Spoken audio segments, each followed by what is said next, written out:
Very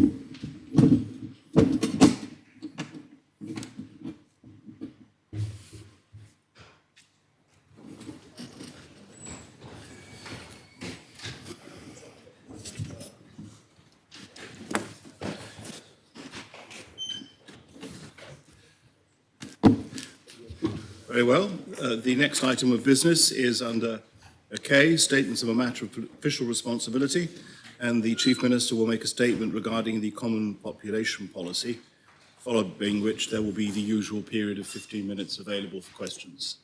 Chief Minister.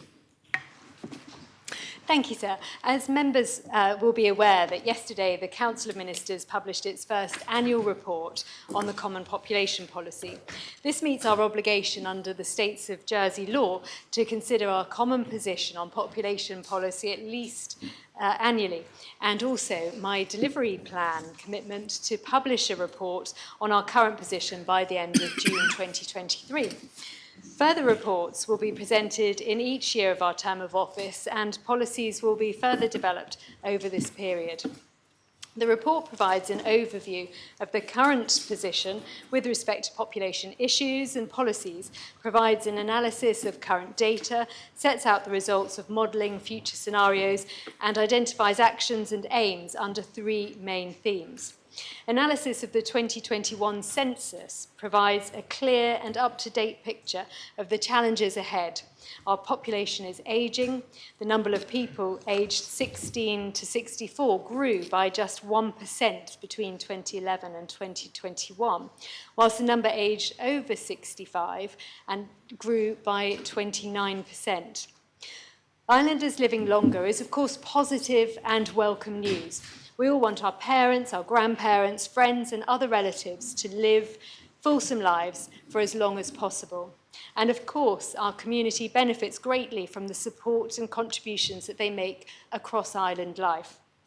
Equally, however, we cannot pretend that having more people living for longer doesn't present inevitable challenges, and we need to prepare for them if we are to continue to be successful. We are by no means alone in facing a changing demographic situation, and along with most other developed countries, we also face challenges in respect of climate change, the rapid growth in technology, and uncertain global politics. Jersey also faces some particular challenges. Our skills and investment record is not good enough. The island is a more expensive place to live. Our 45 square miles imposes a clear physical limitation on our future plans. Ministers are resolute in their overall aim, which is to balance the needs of the current community and the future needs of our children and our grandchildren. They have the right to expect that Jersey remains an attractive, affordable, and an aspirational place to live, to work, and to enjoy long into the future. As a stark warning, estimates suggest that to maintain our current economic activity by relying on population growth alone would require an estimated population of 150,000 people by 2040. I am clear, and the government is clear, that that is not a future that we are prepared to consider. To avoid this scenario, we plan positive and coordinated action across multiple areas. There is no specific population target set in this report. Previous policies adopting this approach have failed, and time again. Our focus instead is to drive positive policies which will help us to make the best use of our existing resources, encourage new high-value activities, and pay particular attention to building an inclusive community to support everyone who makes their home here in the island, whether they arrived yesterday or have lived here for their whole life. Together, these policies will help to reduce our reliance on inward migration, balancing key economic needs with a thriving and a sustainable community. Tomorrow, the Minister for Economic Development, Tourism, Sport and Culture will be releasing more details of the Future Economy programme. This programme is designed to drive the high-value, sustainable economy that we will need in the future to help avoid significant population growth. The actions in the Common Population Policy Report and the Future Economy Programme will work together to deliver the progress that we need in the next few years. With reference to the report published yesterday, actions have been grouped into three main areas. Firstly, the development of a sustainable economy. To achieve this, we need to drive sustainable and high-value growth that complements Jersey's unique features, build up a skilled workforce that's fit for the future, and create responsive migration controls that adapt to the island's needs. Secondly, to plan for our changing demographic, we need to maximise the potential of all who live here through supporting parents, people with health conditions, and older people to stay economically active. Take prompt advantage of new technologies to improve productivity and improve our use of local data to better plan for our future needs. Thirdly, to promote equity within our community, we need to ensure that people arriving in the island for the first time feel welcomed and understand local laws and services. We need to review the need for and the impact of housing controls and take active steps to foster an inclusive, attractive and a vibrant community where people feel respected and able to flourish, as well as being safe and protected.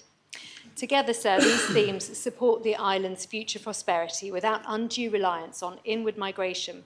They balance the needs of Jersey's current population and the future needs of islanders, our children and our grandchildren. They are positive and realistic solutions which will work in coordination with the Future Economy Programme to develop sustainable growth, allowing us to enhance the living standards of quality of life for all in Jersey, so that everyone in our island community can thrive. Thank you, sir. Very much, Chief Minister. There is now a period of 15 minutes available for questions to the Chief Minister arising out of this statement. Connétable St Lawrence. Thank you, sir. I'd like the Chief Minister to tell the Assembly how these nice-to-have, airy-fairy jam tomorrow objectives will be delivered. Sir, I thank the Constable for her very direct question. I don't consider this policy as nice to have. In fact, what we hope it will do is crystallise people's opinions. And we have identified that there is no opportunity now to be airy-fairy or even to avoid the question, to pretend that it may never happen, because the direction of 150,000 people by 2040 is simply not a direction that I think islanders want to go in. And so together we have to take action. And that means harnessing our technological revolution. And that means considering very carefully how we deal with migration and the requirement for more and more people. We currently have, sir, more people working than ever before. We have more jobs in the economy than ever before. Yet, as I think I mentioned earlier, everybody is aware in this Assembly of the cries for more people. And that's simply not sustainable. And really, that's what this policy is setting out, the need for change and the time to take action. Supplemental question? Yes, thank you, sir. I do understand that we have to set objectives. However, I still am unclear how they will be delivered, and that was the thrust of my question to the Chief Minister. So I ask her again, how will they be delivered, and importantly, by when? Well, by when, this is a long-term position, and it clearly sets out that this is our first of what will now be annual population policies. And so this is very much setting out the direction of travel, the what we need to do. The how follows in greater depth over the following year and will be presented in more detail in next year's report. But I think we have set out exactly and very clearly the direction of travel, sir. Deputy Tadier.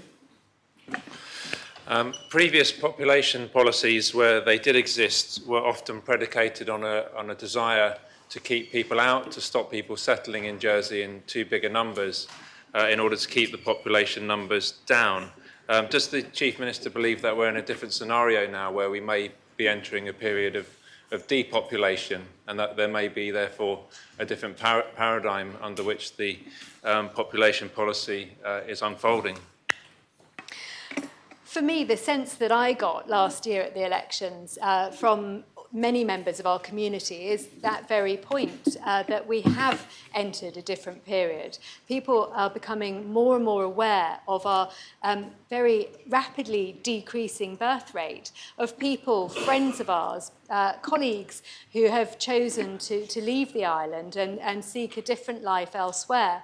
That is an area of concern for people. We need to reach out to our diaspora. We need to welcome people home, but we need to provide them with reasons to be here, assurance that there will be a good quality of life and that accommodation in particular will not take up too great a percentage of their income. Supplemental question, Dick? So when the Minister talks about reaching out to the diaspora, is she saying that she only wants to bring Jersey people back to Jersey, so keep Jersey for the Jersey, or is she saying that, because of course there may be good reasons why Jersey people have left the island and settled elsewhere, they may not want to come back en masse. Is it the point that actually we've got shortages and staff recruitment issues in all sectors, public and in the private sector, and that actually we're entering a period where we need to bring people and actively recruit people to live in Jersey, rather than what may have been the case in the past? I think in the report, it sets out very clearly, particularly since Brexit, how the balance of our community has really changed. And through the work permit process, we are welcoming people from a much greater diversity of countries, and they're contributing, of course, to our economy. And all of those contributions are extremely welcome. We see here around us that this Assembly is now more diverse than ever before. And so certainly this is this is an all-embracing and realistic approach in this population policy. Of course, we want to see islanders return and see their future in their home island, but of course also we see the benefit of embracing new people who bring their skills, much as I did 23 years ago. Deputy Mezek. Thank you, sir. Could the Chief Minister list 3 tangible actions which her government will be undertaking to deliver on the wonderful aspirations in this document? Well, as I think I set out in my answer to the Constable of St Lawrence, this is very much a position paper. It is the first of a series of population policies. But what it sets out very clearly is, I believe, is the need to use our migration controls in a different way and to also embrace the technological opportunities that we have so that we do deliver greater productivity within our economy, so that we don't have to face the prospect of simply building and continuing to build to ensure that we can accommodate a very large increased population. Supplemental. Thank you, sir. I counted 0 in that one. Would the Chief Minister therefore like to take the opportunity to admit that what's described as a common population policy is in fact not really a policy, but it in fact is simply more data and more nice words, and we have yet to see some tangible proposals come forward for how we're going to reduce Jersey's dependence on net migration in future years? Sir, I think I have already stated that our approach is very much based on increasing productivity by encouraging a turnaround in the declining birth rate. And we have seen colleagues in the children's team who are looking at those policies. And so this is a policy paper that I am proud to bring to the Assembly. I think it sets forward the direction of travel, and of course we will continue to build upon that in the coming years. Was it you who provided the musical interlude then? Somebody did. So you're adjusting your phone. Who provided them from out there? Well, I can't actually find someone I technically could find someone who's out there, but I probably won't in the circumstances. Deputy Kovac. Thank you, sir. What actions, if any, have been taken on a plan to utilize more of the existing workforce on the island? So I think I heard the deputy say to replace more of the existing workforce on the island. To utilize more of the existing workforce on the island. Sorry, thank you. I missed that word. I think the paper talks about encouraging older people to return to work if that is something that is an opportunity for them, because what we need to do is very much utilise people who are here in the island. That's part of increasing productivity, because as members will recall, the measure of productivity is GDP per capita. And so it is within all of our interests, not to ensure that people are conducting or living by holding down 3 jobs. We hope that people will be earning a good level of pay and enjoying a good quality of life, but that work is now something for active and well people. It is something that can be a part of life for many years. Supplemental question, Deputy? Yes, sir. Thank you. Have any consideration been given to give more freedom of work to the under 5 years residents already here to help with staff shortages and have additional contribution to the funds that we see are already ending at some point? So when I spoke about some of our migration controls, that is very much the nature of our considerations. We have already begun to consider how our current rules impact upon people and their ability to work. Just at the last sitting, members thankfully unanimously supported the proposition to encourage unmarried partners or to allow unmarried partners to seek work in the island, whereas they would only be able to access a restricted pool of work, therefore prohibiting some people from being able to use the very skills that they'd spent their working careers training for to that point. I think that shows an example of the tangible difference that we're trying to make. Deputy Scott. Thank you, sir. The question I would like to ask is, with respect to the objective not to have a fixed number to contain immigration, whilst having an objective to not to actually increase high value labour in the actual GDP, I take it, per head of the population. I think that must be how it works. How exactly is containment happening in terms of the barriers that are being raised to immigration, as well as the solution being worked on in the Future Economy programme? Sorry, I'm just trying to digest the question. Apologies, sir.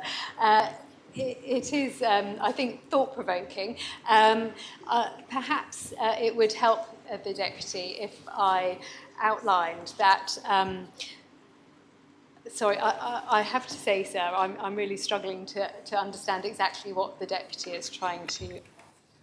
Would you like to, could you find a way of rephrasing the question? I'll rephrase it. So the Chief Minister has informed us that this number, 150,000 K, she wishes to avoid, and that and then in the meantime, whilst we're waiting for the Future Economy programme to go on, there's a certain element of perhaps business as usual in terms of we're not actually restricting numbers that are coming in.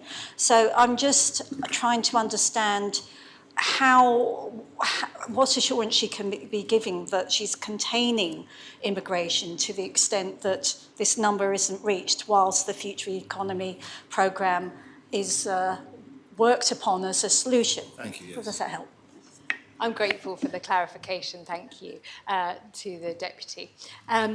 Sir, I think really what the Deputy is looking for is me to remind members that, of course, the existing laws and rules apply. And, of course, when asked, ministers apply them rigorously and have sometimes difficult decisions to take, and particularly with regard inward investment, which was a topic of discussion earlier today, and of course high value residents. And we balance all of that very carefully with the impact upon the community, the space and the ability we have to accommodate people with decent homes versus our desire to grow the economy and to not be seen as being closed for business. In fact, we want businesses to thrive, and we recognise at the moment that many businesses do require further manpower to succeed, whilst we also applaud those who are taking steps to use technology and to change their processes so that they are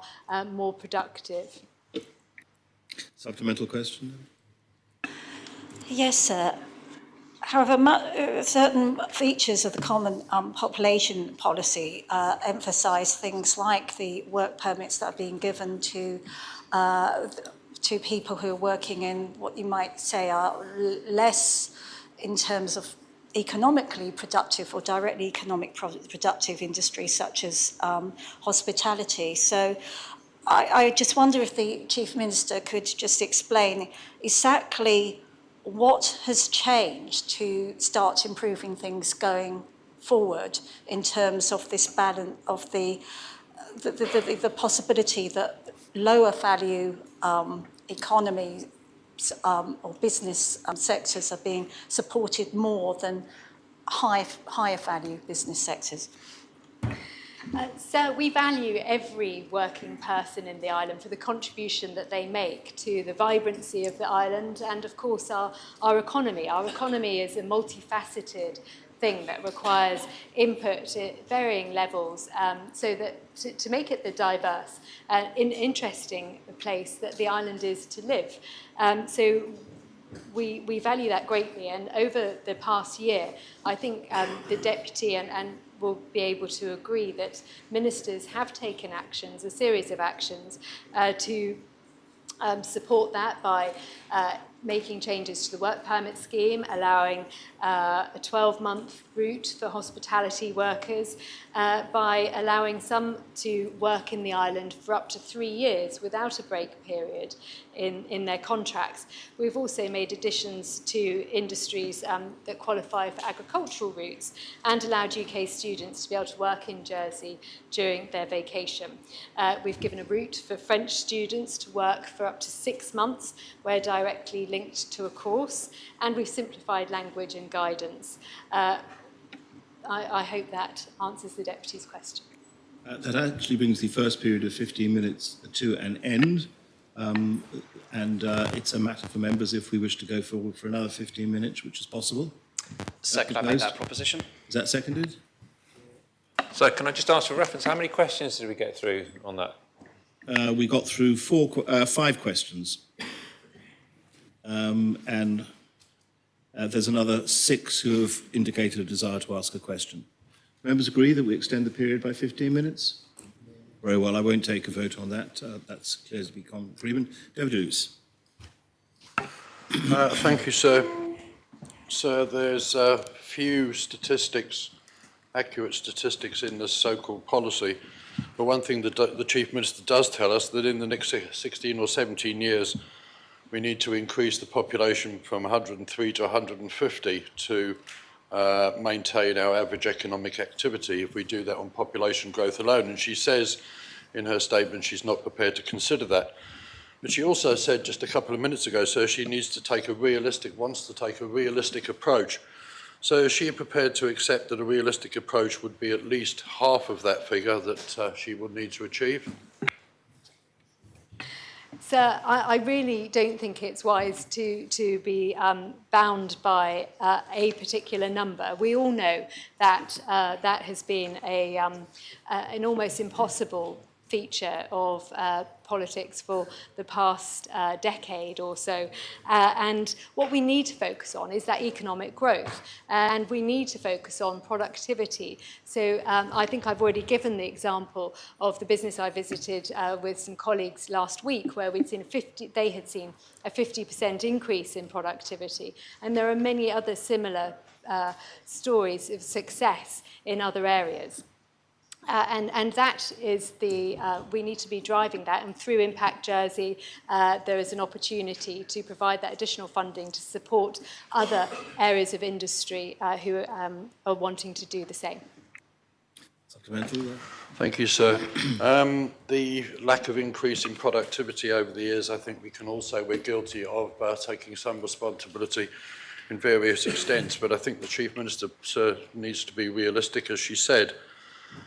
We are going to need more people, and we're going to need to be able to house those additional people. And so my supplementary, sir, is, does the Chief Minister accept that as an absolute priority we need to review the island plan again just as soon as possible? Well, that's a very interesting tangent, and a question that perhaps we ought to discuss with the Environment Minister, who I believe has announced his intention to continue the current Bridging Island plan. Personally, sir, and the Minister will not be surprised by this, I certainly think that there are elements that we do need to reconsider in order to deliver the quantum of homes. But there are also areas where we can address some of our housing needs by, for example, the St Saviour's Hospital site that is currently under the planning process. And I look forward to those plans coming forward. And then parts of the current Overdale site that will no longer be required may also provide potential sites for prefab housing that can be delivered in short order, because that's what we need to do. But we see already we've delivered the Westaway Corp key worker accommodation. That has really helped. And there are many other similar sites that we can attend to. Conor Talbot Trinity. Thank you, sir.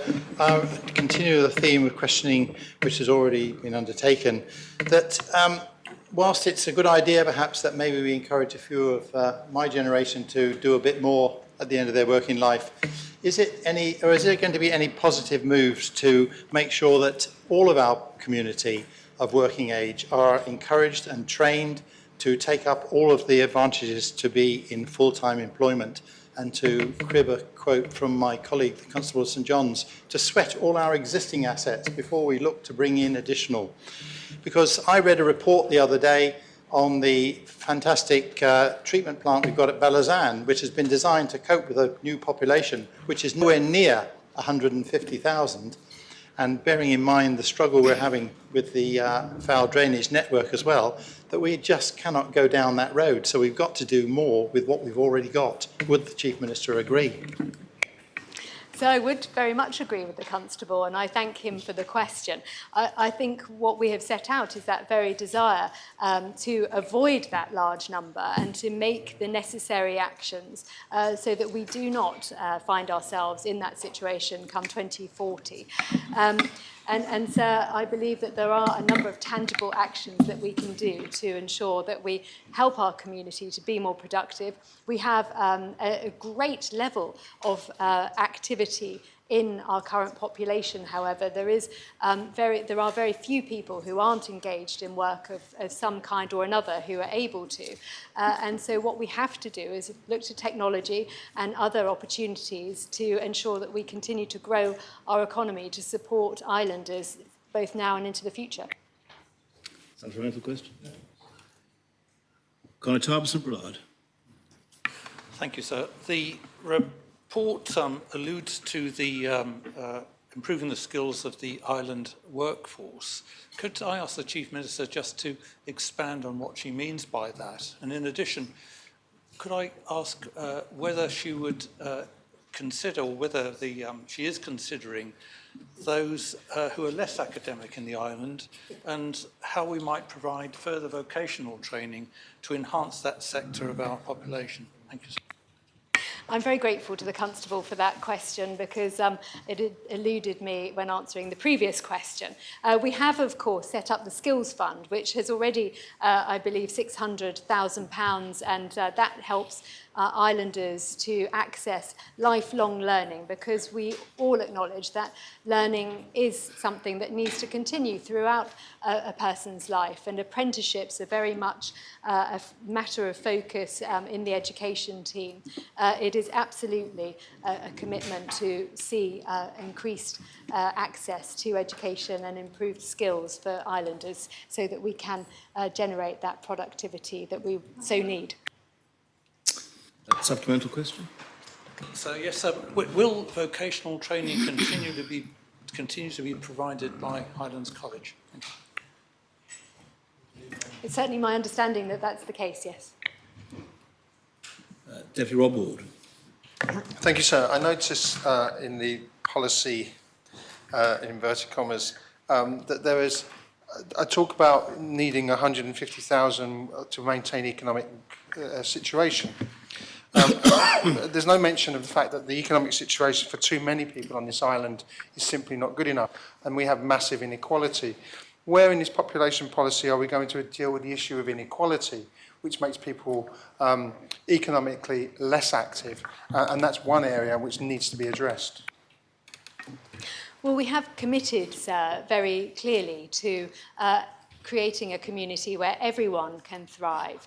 And that does mean by investing in skills, bringing new opportunities to people, and ensuring that everyone has the best start in life and the best opportunities, whether it is supporting parents with their childcare needs or helping people to gain new skills so that they can access a new job.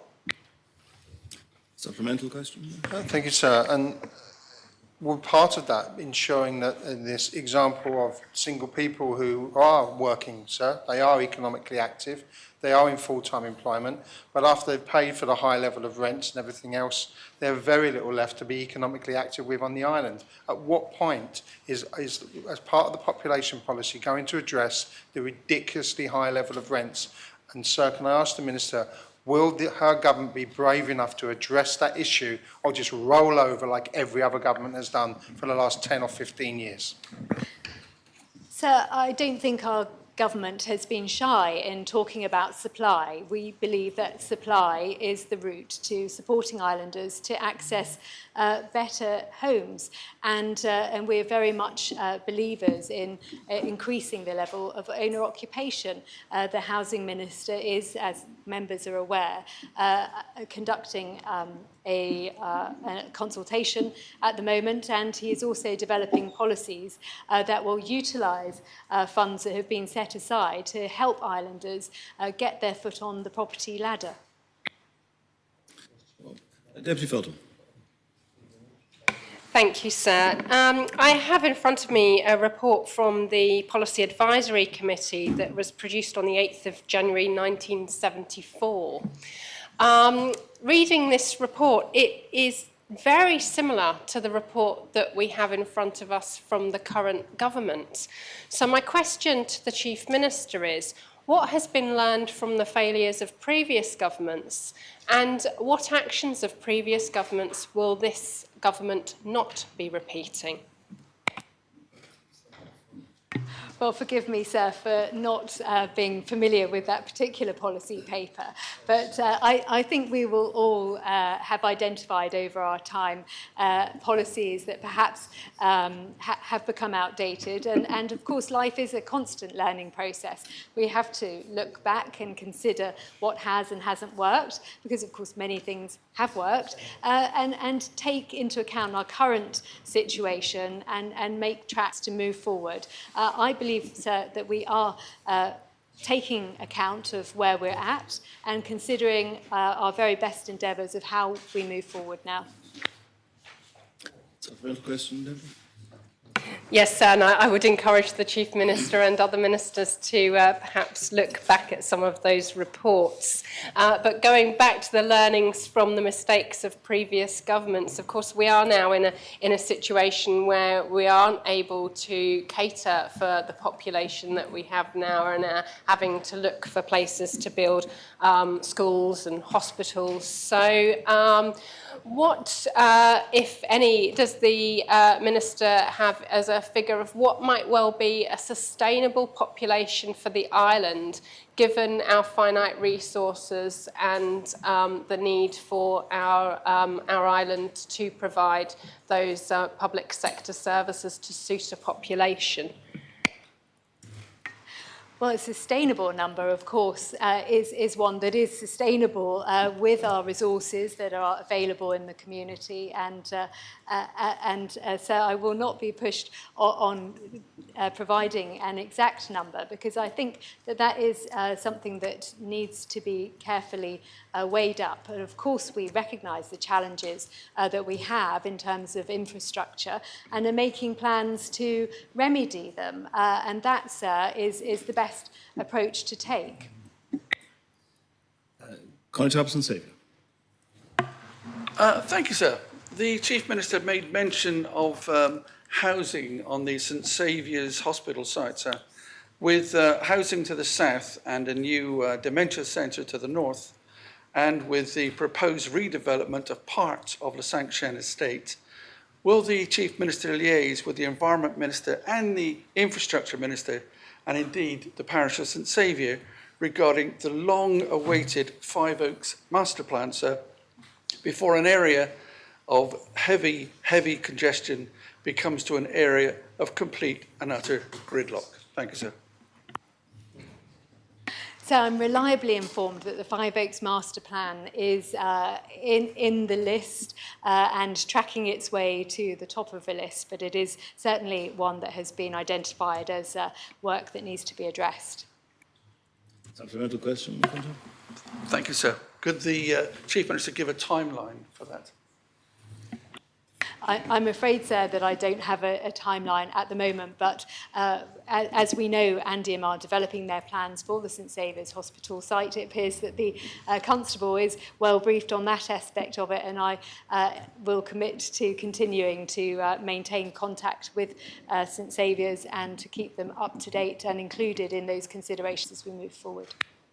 Deputy Harlan. Thank you, sir. Sir, in relation to using islanders who are already here, please can the Chief Minister state if you will ensure that jobs are advertised and local people given priority in the first instance if they have the right qualifications, and only if no one is here to then the advert and is put outside the island. Thank you. So it is my view that most businesses and certainly the government conduct that as a process in seeking people for any role, because it is a matter of practicality that those people who are in the island are more likely to have accommodation already available to them. And of course, the limited amount of accommodation that's available is something that is a big consideration for anybody as they approach the hiring process. That brings the period of questions for the Chief Minister following the statement to an end. We now move on to public business. The next item is the Health and Community Services Interim Health Board, P19, lodged by the Minister for Health and Social Services. The main respondent is the Chair of the Health and Social Services Scrutiny Panel. Now, there are two amendments, Minister. You have lodged an amendment and one's been lodged by Deputy Feltham. Do you accept that amendment? Yes, sir. Yes, sir. So do you wish the proposition to be read as amended by both amendments? Yes, sir. Are members content that we take the proposition as read as amended by both amendments? Very well. I ask the greffier to read the proposition as amended. The States are asked to decide whether they are of opinion to agree, A, that the Minister for Health and Social Services should establish an interim non-statutory Health and Community Services Advisory Board providing for improved governance and oversight of the Health and Community Services Department, and B, the proposed terms of reference to which that interim board will function as set out in Appendix 1 to the report accompanying the proposition, except that within Appendix 1, all references to a 3-year period should be substituted with 18-month period. 2, within point 53B, the words 2 years should be substituted with 18 months. And 3, within point 92, the words 3 to 5 years should be substituted with 18 months. 4, In the title of the appendix, the reference to interim board should be substituted with advisory board. 5. In paragraph 1, the reference to the Health and Community Services Board should be substituted with Health and Community Services Advisory Board. 6. After paragraph 11, the following new paragraph 12 should be inserted and the subsequent paragraphs renumbered accordingly. 12. Amendments to the terms of reference could include providing for the board to work across other health and community services, whether or not in Jersey, if the Assembly were so minded. And 7. After the current final paragraph, there should be inserted a new paragraph as follows. 23. The board will meet every 6 months with the Council of Ministers to advise the Council on A. Key matters arising in the department, including challenges, risks, delivery of the Minister's plan, policies and directions, and compliance with decisions of the Assembly, and B. The activities of the board. The requirement to meet every 6 months will not preclude the board or the chair meeting with the Council of Ministers at any other point if deemed appropriate by the Chief Minister, the Minister, and the chair. Minister. Thank you, sir. Good health is important to all, and a well-governed healthcare system is essential if we're to all enjoy good health outcomes.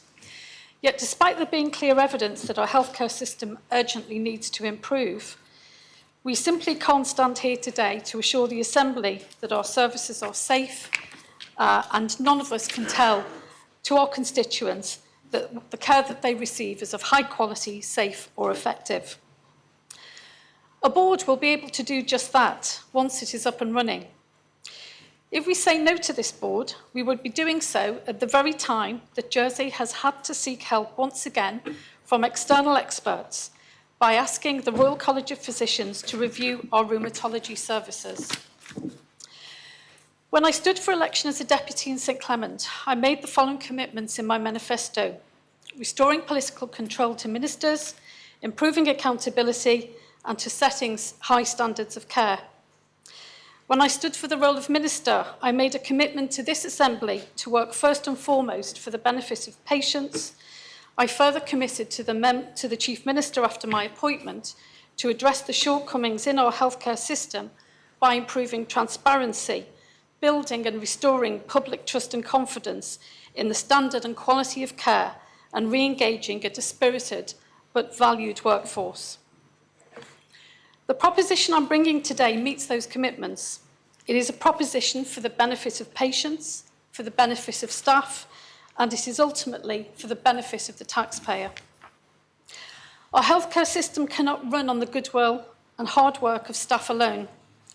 Modern healthcare services are complicated machines and require oversight of people who understand how the machine should work and know the questions to ask in the interest of serving patients well.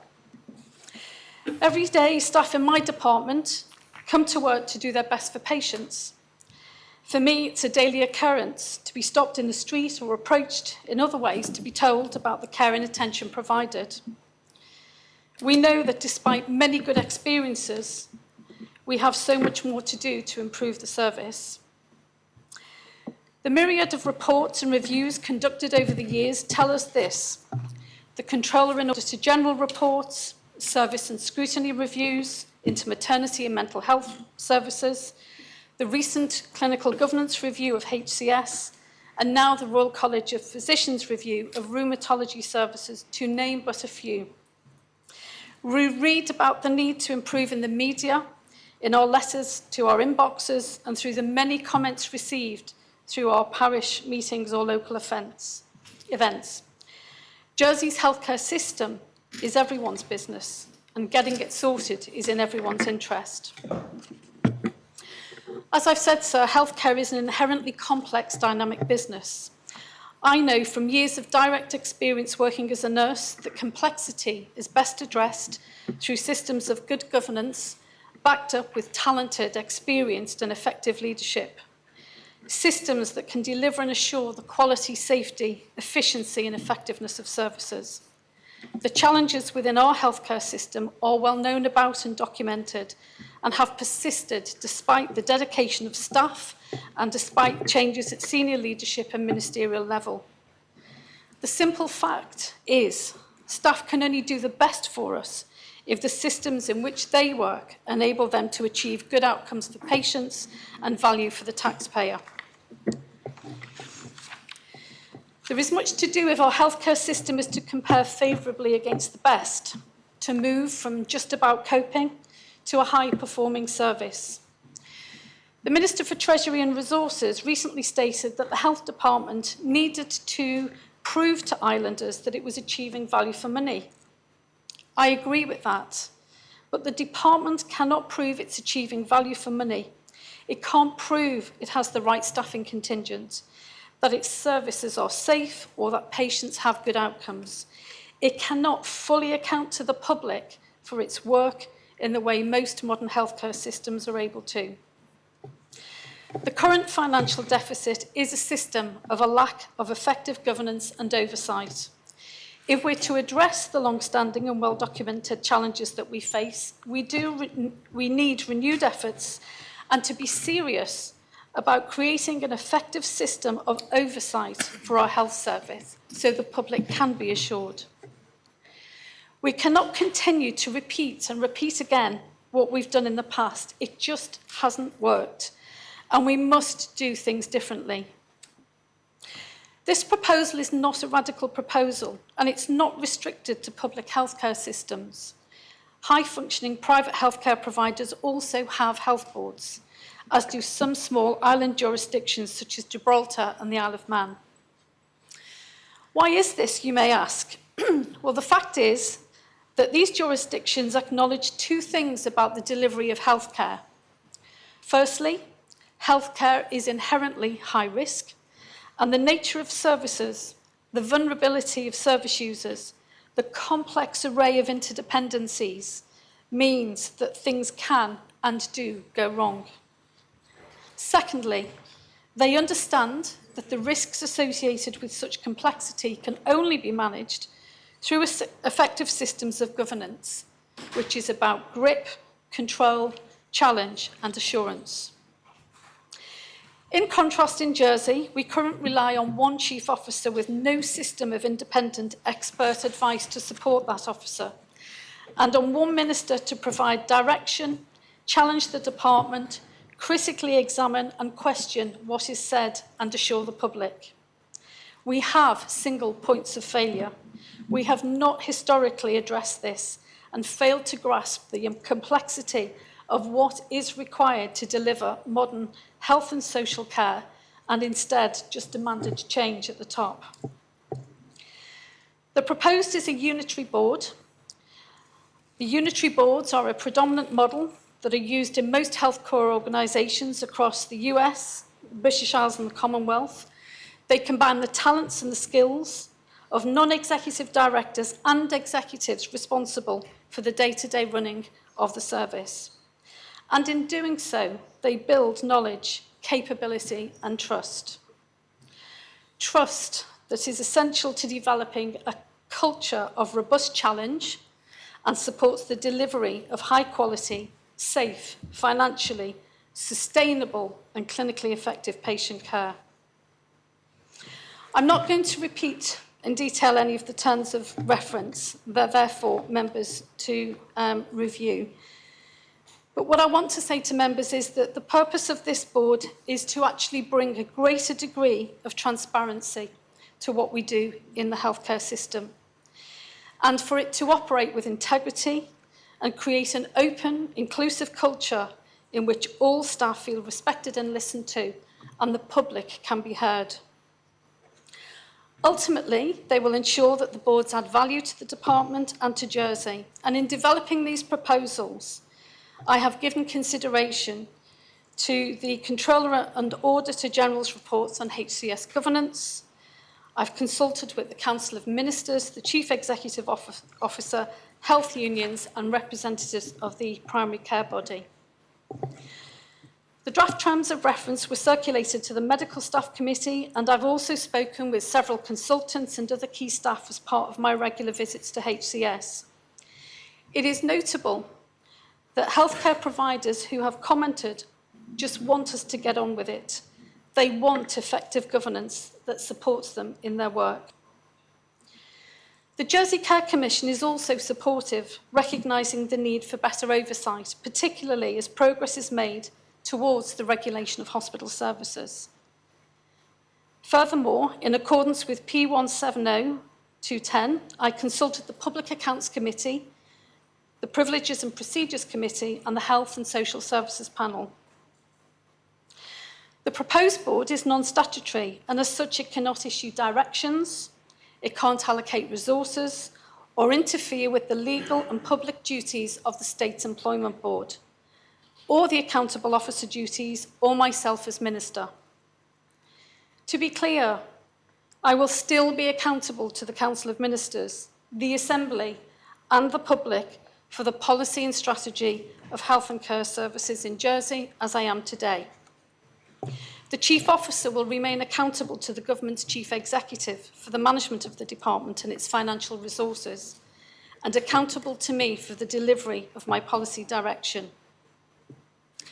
So the board will work by advising me as Minister so that I can better hold the Chief Officer to account, and by supporting the Chief Officer so that they can deliver improved services. And what makes this board different is that, unlike health boards in many other jurisdictions, the existing accountabilities and duties of the Minister, the Assembly, the Chief Executive, and the Chief Officer will remain as is. The board supplements but does not distract from existing established responsibilities.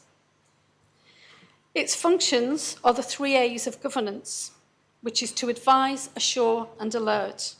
It will provide advice to me and make recommendations as to the priorities for change and improvement. It will assure me, the Assembly, and the public as to the delivery of well-governed, safe, high-quality, cost-effective, and person-centred care and services. And it will also alert to the risks, putting in place robust systems for identifying and managing risk, including safeguarding financial and other risks that are identified. I've been asked if it is an NHS-style board. It is not.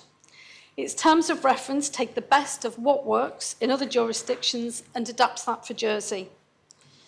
Its key function is to listen to the voices of islands and staff. I've been asked whether the board will impact the role of scrutiny. As we all know, scrutiny examines and investigates government, including reviewing policy, services and legislation. Conversely, the role of the board is to advise, assure and alert me as Minister responsible for the health portfolio. These roles are distinct and separate, although as set out in the terms of reference, the board must cooperate with scrutiny and provide any information requested. As such, the board provides opportunities for enhanced scrutiny of HCS. The proposition describes the board as interim pending development of legislation to make statutory. This also has been a cause for concern, so it's important that I'm very clear on this issue. I am only asking in this proposition for the Assembly to support the establishment of a non-statutory board, and in doing so, this Assembly is not in any way signalling support for the concept of a statutory board at this time. The terms of reference, as amended by Deputy Feltham, are only valid for 18 months, at which point I must return to this Assembly to seek your agreement for the board to continue or indeed for it to be disbanded. I have 18 months in which to demonstrate the value added by the board and to consider in consultation with others whether the terms of reference should be amended. During that 18-month period, I will, in accordance with the Controller and Auditor General's recommendations of 2021, give consideration to options for improved system-wide partnership working and governance, which would encompass non-governmental providers, for example, GPs, dentists, pharmacists, care homes, and voluntary and community groups. But as with other matters, this is for the future and not for now. Constable Jackson recently suggested that people need a better explanation as to why we should spend money on a board, and I thank him for that advice. In short, the reasons are that poor clinical governance and poor performance in any health and care organisation leads to failures that are costly to individual patients and taxpayers. Patients can and do suffer harm. They do receive poorer outcomes. Staff leave and need to be replaced. Working hours are lost due to stress. Costs are incurred in responding to complaints, and expensive external reviews are commissioned. And more importantly, people lose confidence in the services they rely on. In the context of a £242 million service, the board will cost £206,000 from 2024 onwards. For that money, which is a very small proportion of the overall spend, we will secure experienced non-executive directors who will supplement the chief officer and the executive leadership team, bringing the skills and expertise needed to provide oversight of complex high-risk services. They will understand the questions to ask, they will recognise what good looks like, and be trusted to provide credible advice and support. I believe that represents value for money. In the lead up to this debate, questions have been asked about the costs associated with the non-executive directors and chairs' remuneration. I'd like to clarify this. We are seeking to appoint up to 5 non-executive directors who will work up to 36 days a year, and a substantive chair who will work up to 48 days a year.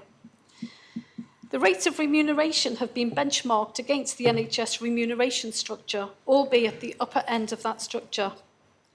It is the case that some NHS organisations pay below these levels, but our levels are set at the upper end because we want to attract Jersey resident candidates as well as non-Jersey resident candidates, and the reality is that board members in Jersey, including public service boards, generally receive higher rates of remuneration.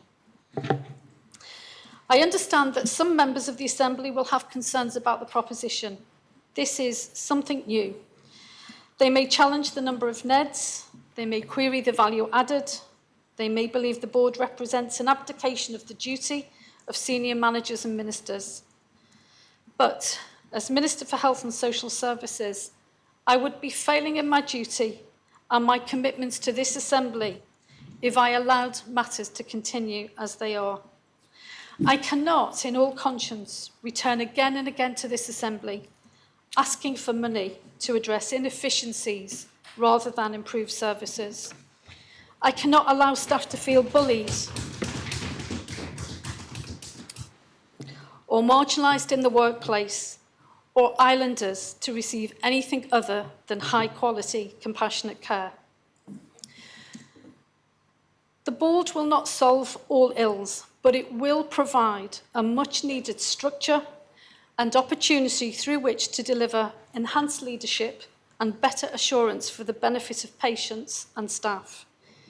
In 18 months' time, we will know if it works. Healthcare is becoming increasingly complex due to modern technologies, new treatments, workforce challenges, and serious threats to life arising from new diseases and the effects of climate change. We need to prepare and prepare fast.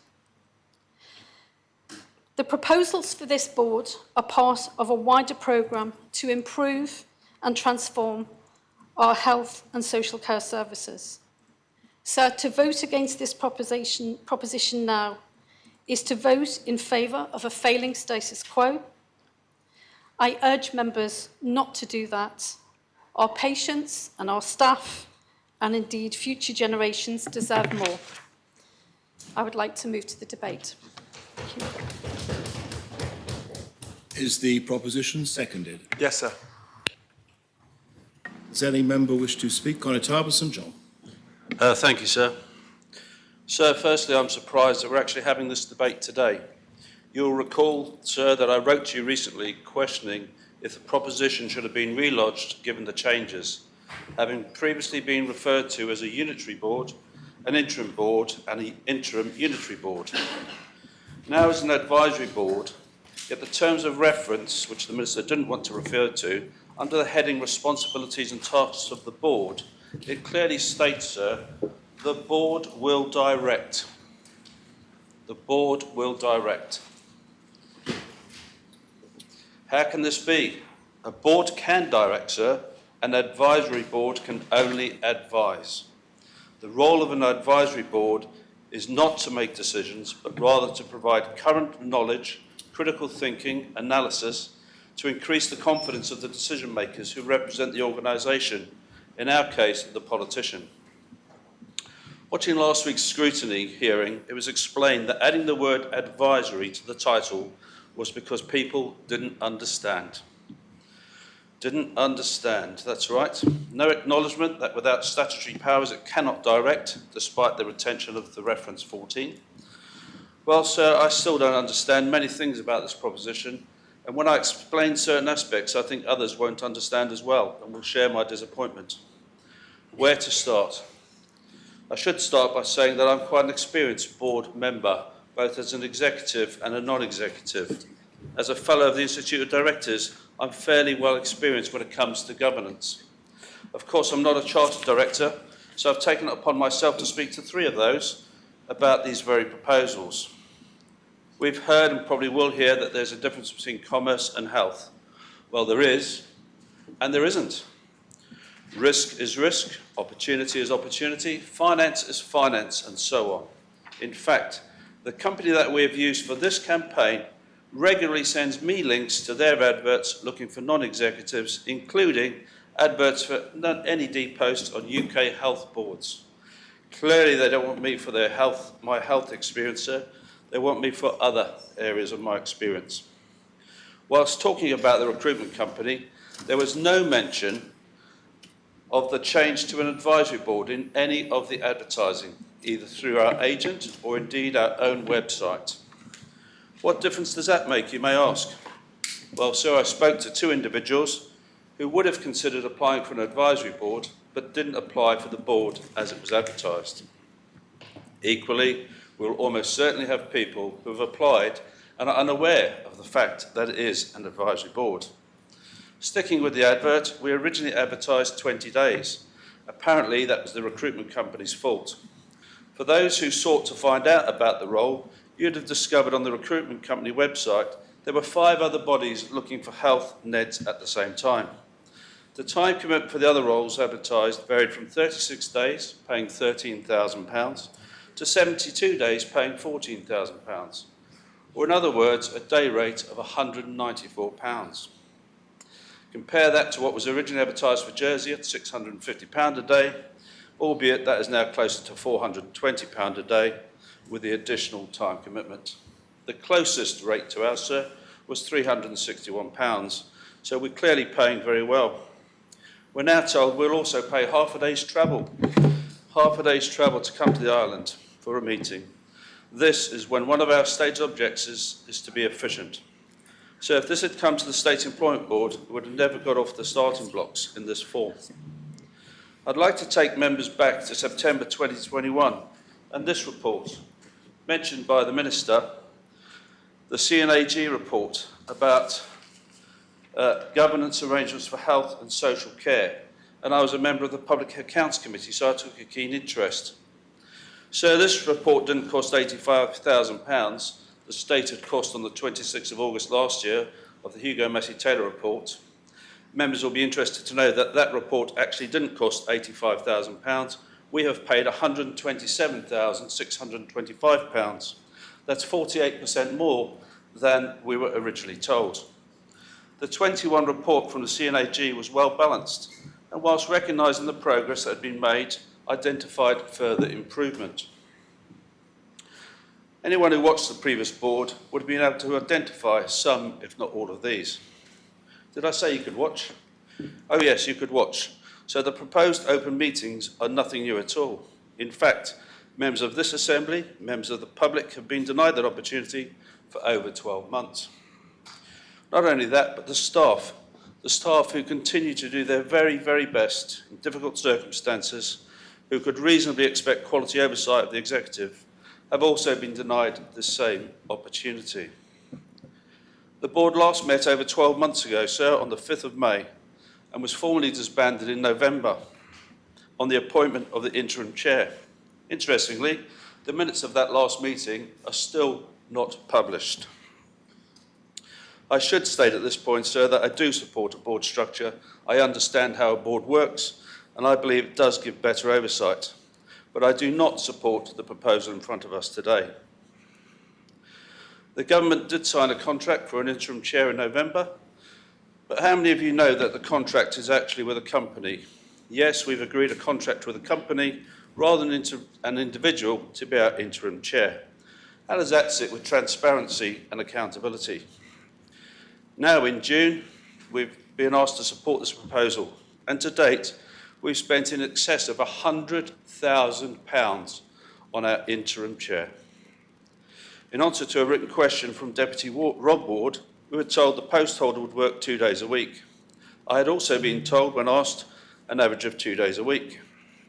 The proposition in front of us states the chair remuneration is £172,800 for 3 days a week. So what have we got for our six-figure investment? Good question. What does an interim chair do full-time for 3 days a week?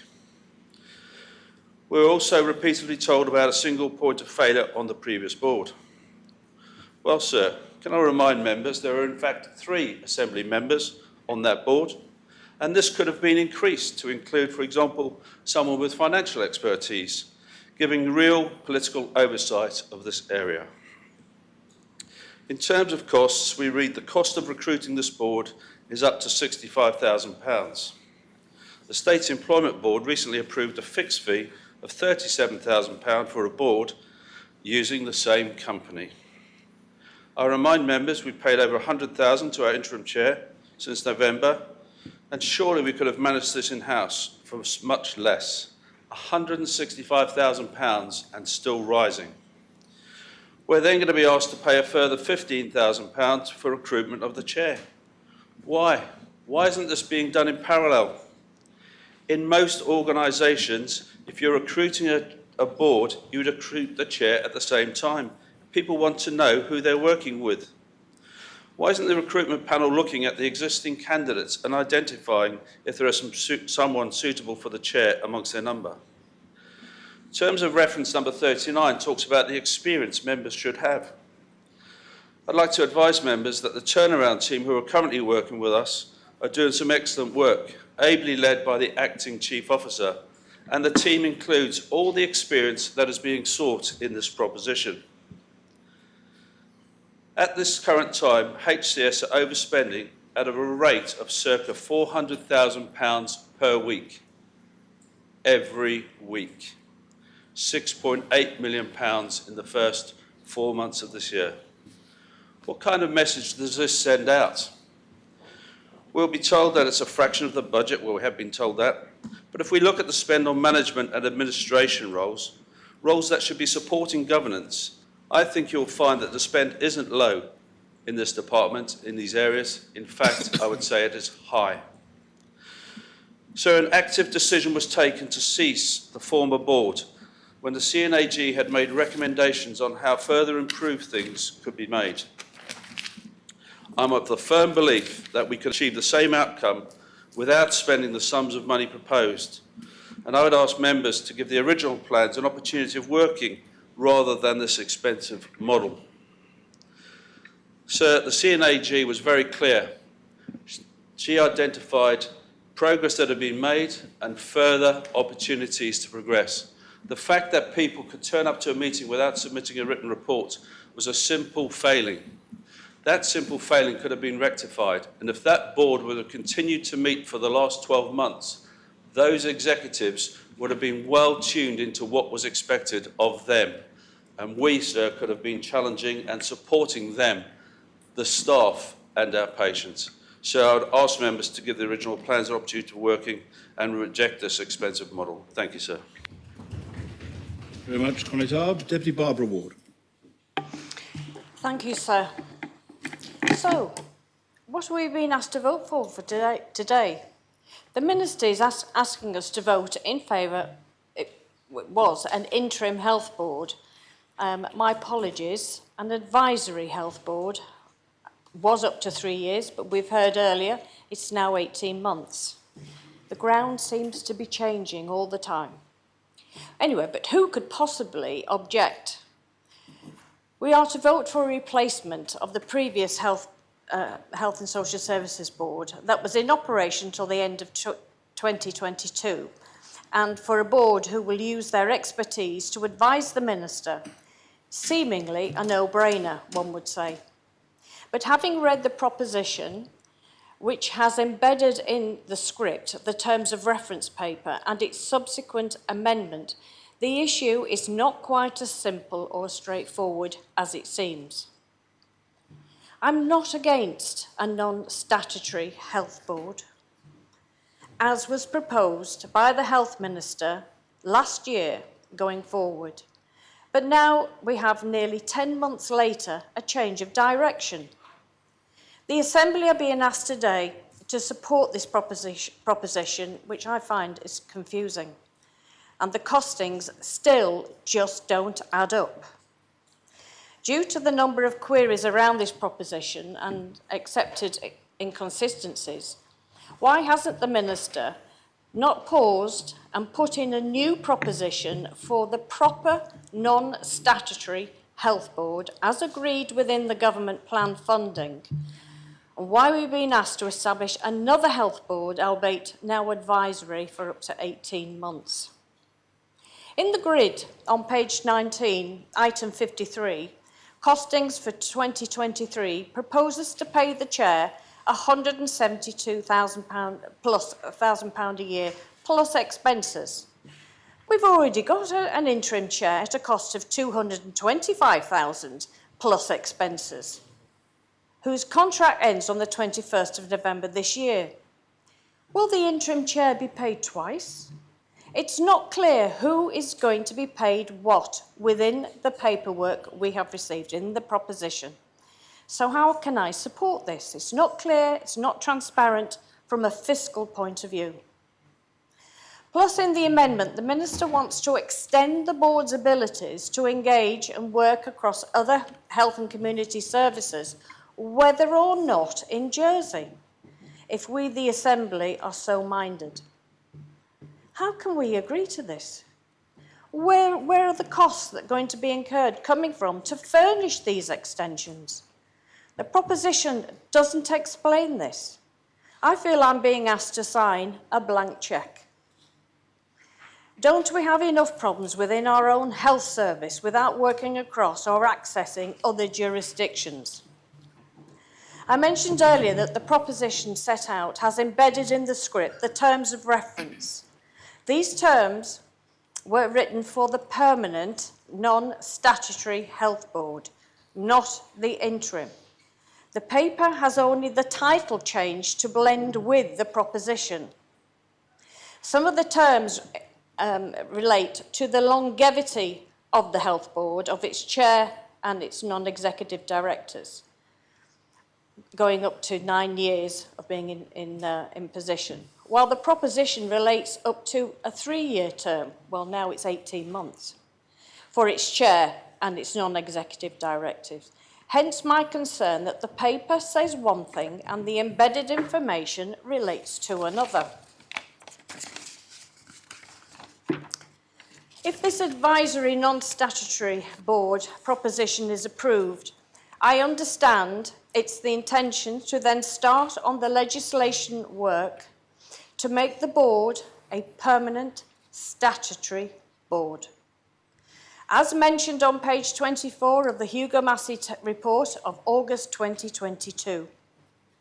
This means the board will be responsible for all management and strategic decisions, with further development for health to become an arm's length organisation, likened to the Ports of Jersey, which will have financial and all of the decisions on health developed to an unelected health board.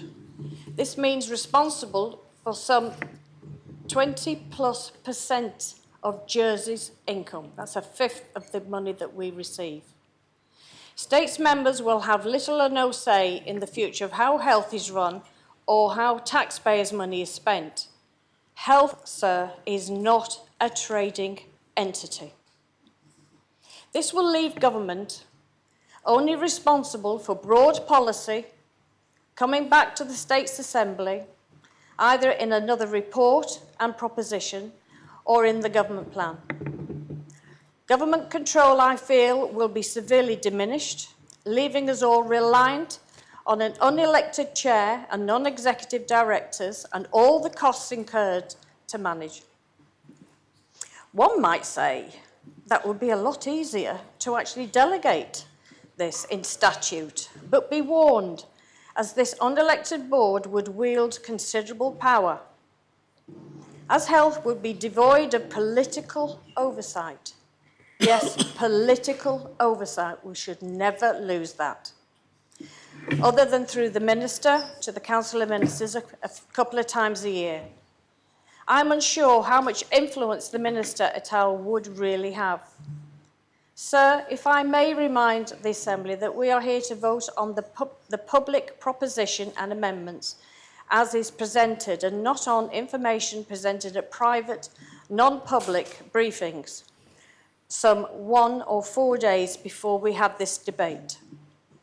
I would urge members to vote against this proposition as presented and ask the Minister to go back and bring forward a new proposition with the full financial checks and balances for the non-statutory Health Advisory Board as expected and costed for under the government plan.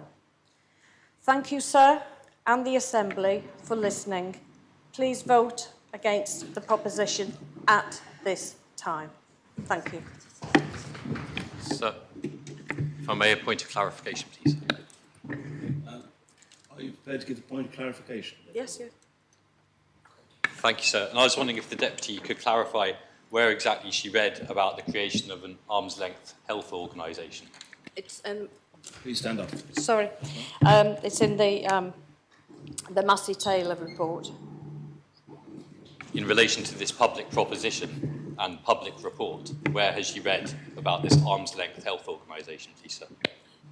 It is also that when we've had conversations with Massey Taylor, sir, he has actually saying about being arm's length. Okay. May the Deputy clarify who is the Minister, sir? Sorry, I ask because in her answer, Deputy said that in conversations with somebody who isn't the Minister, that she has been told about an arm's length organisation. Well, I'm not sure clarification needs to be given. No, clearly it isn't, but I wouldn't have thought clarification needs to be given as to who the Minister is. What he says, forgive me, I may have mumbled my words. I didn't say Minister, it was Massey Taylor. When we've had conversations, with him. Thank you very much. Sir, could I raise a point of clarification too? Are you prepared to wait for a point of clarification? The Deputy mentioned the board having political oversight, so I didn't see where that would be. I mean, how that could be. So perhaps if she could clarify where the basis of that statement comes from. It wasn't the statement I heard, but if you want to clarify what you were saying. Yes, it was about health. It would be warned. It would be devoid or reduce the political oversight. It's a reduction of the political oversight. It wasn't that the board was going to have political oversight. No. Which obviously cannot. It was that the board was going to lack political oversight. Yes, I think thank you, the sir. point being made by the Speaker, as I heard it, spread his off. Thank you. Thank you. Chief Minister. Thank you, sir. Earlier during this session, I referred to learning through experience and building upon those experiences to drive forward and deliver a better conclusion. And, sir, I believe that that is the journey that we are on today. It is, of course, not comfortable to hear close colleagues who have publicly now expressed concerns about aspects of this proposition. But, sir, our Council of Ministers has a ministerial code that sets out very clearly the consensus-based approach that we have agreed to adopt, and we have consulted and discussed this proposition on many occasions now.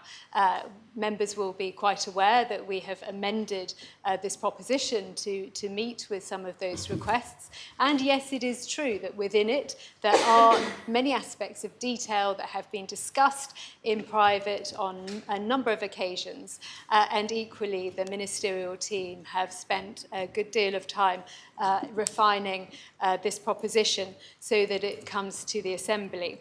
But what is also important, sir, is time and delivering on our agenda. And it is the Minister's agenda that we are committed to, absolutely committed to delivering health improvements and through a patient-focused approach. That means ensuring that there are checks and balances in place so that we can deliver that patient-focused approach and ensure that patients are indeed confident of the health services that they are accessing. I think I said earlier, sir, that if we cannot deliver education and health services, well, we might as well pack up and go home, to be honest. And so, sir, this government is very focused on ensuring that we're delivering the best health services and indeed on delivering the best value healthcare services. And I'll talk later about the turnaround team who are doing a fantastic job of supporting us for a short period of time in helping us to deliver exactly those things. But sir, I do have to just touch upon the previous speaker and the scaremongering, I'm afraid, that was expressed in that speech. It was deeply uncomfortable, on the one hand, to hear difficulties raised about members receiving information in private briefings and having to rely on that information, some of it that wasn't featured exactly in the proposition. But then in the next breath, the deputy moved on to refer to comments made in private by another individual who's not even a States member. So we have a system of ministerial government, and it is extremely clear how that operates and how a minister holds responsibility, and particularly for the resourcing of their department. And so there is absolutely no agenda to create an arm's length organisation for our very important health service. Our agenda is simply to ensure that we're delivering the best health services for islanders and the best value health services for islanders. I can only comprehend that suggestion has come from a complete misquote, I know not from where, but it is certainly not something that is on the agenda of this government, not now and not at any point in the next 3 years. What we are committed to doing is ensuring that we reach out to our sister island and perhaps generate efficiencies by delivering services jointly with them when it's appropriate, and that work is underway. We also, sir, have a turnaround team who have now been here for 6 months, and they are delivering a very fine piece of work using their skills, their expertise. It is a huge investment of our government because we want to make that improvement. We recognise that we have considerable improvements to make and considerable financial improvements to make. And with their assistance, we're doing that, but they are here simply for a year. And this board will come into being during that year. But the role of the board, as the Minister set out, is one very different thing to the work of a turnaround team who are very operationally focused. They're there to support the executive leadership team and to take that leadership team on a journey. The role of the board, as the Minister explained, is there to advise, to assure and to alert a minister. And it's absolutely right, with one of our highest spending departments, with huge amount of technical information available and not normally having a minister who has such technical knowledge and expertise as our current health minister, it is absolutely vital that any minister holding the reins of such a large budget and such a diverse and large department should have that opportunity to seek the knowledge and the expertise of a board who can be there to advise, assure and alert them. So I have personal experience of being a patient within our health service, and I can only thank those amazing healthcare professionals who supported me and my family during that period of time. But I do want to share one particular part of that experience because I think it's very valid to today's debate. The surgeon who looked after me was new to the island at the time, and he, in passing the time of day, was interested to understand whether there was a particularly high number of cases in that year or not, and how I compared, what kind of cancer was particularly prevalent at the time. The answer he gave me was he didn't know. He was new, and his predecessor had not kept any records whatsoever of the number of cases that they had treated, the types of cancers that had been treated. There was simply no evidence from which he could give me that simple answer. I was quite shocked by that simple experience and interaction, and I think that goes to show, of course, the good surgeon is still here 10 years later and has, of course, built up his own database and body of evidence from which he can work. But I think that experience shows some of the practice that has been in place and some of that needs to change. And it is part of the role of a board to go out and seek that assurance, to give to a minister, because it is absolutely vital that we have it, and it is absolutely vital that we go on our improvement journey to assure patients as well as ministers that of the services that we are delivering for them. So, sir, I will sum up by saying that I absolutely support the vision of the Health Minister and her great efforts to attempt to achieve consensus through our Council of Ministers, the diligence with which she has answered numerous and detailed questions, and the time that she has spent in providing that assurance and reassurance to the majority of the Council of Ministers who wholly support her in this endeavour. And we really hope that members will today support us in progressing to delivering this 18-month interim board so that we can then start work to create the legislation and move on to a statutory footing in the near future.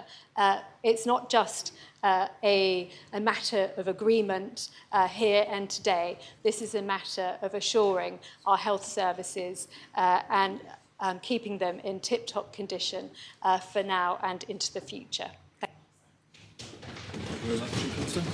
Does any other member wish to speak on the proposition? No other member wishes to speak? Deputy Ferry. Thank you, sir.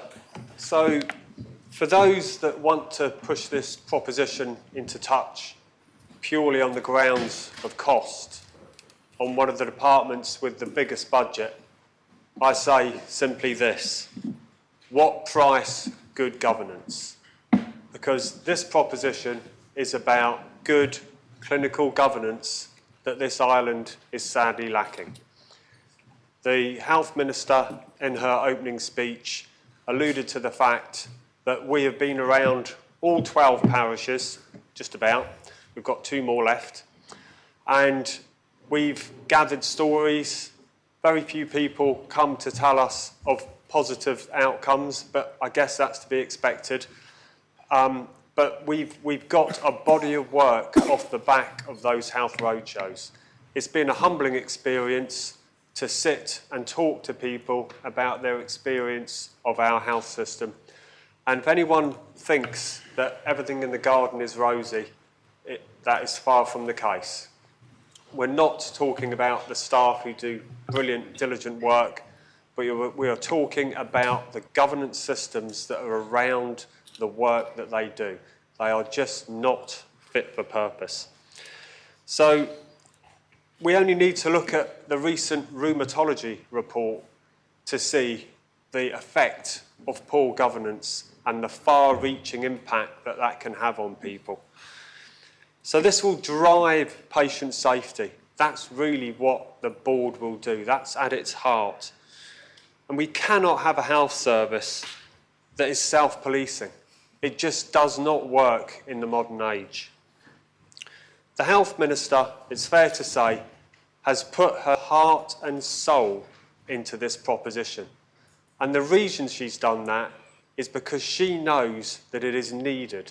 It is an important feature to know that in the coming months and years, the sooner this board is put to work, the better outcomes we can have for patients and the better experience patients will have within our health service. So I urge members to please support this proposition. No more further delays. Thank you, sir. Very much, Deputy Howell. Thank you, sir. The Health Minister is asking you to vote in favour of an advisory board, that is, an interim board. I ask that this Assembly should not vote in favour of such a board until it is completely clear how such a board will operate. Its aims and objectives, its accountability, and the exact costs are known. What we do know is that there is no agreed funding for 2024 or future years.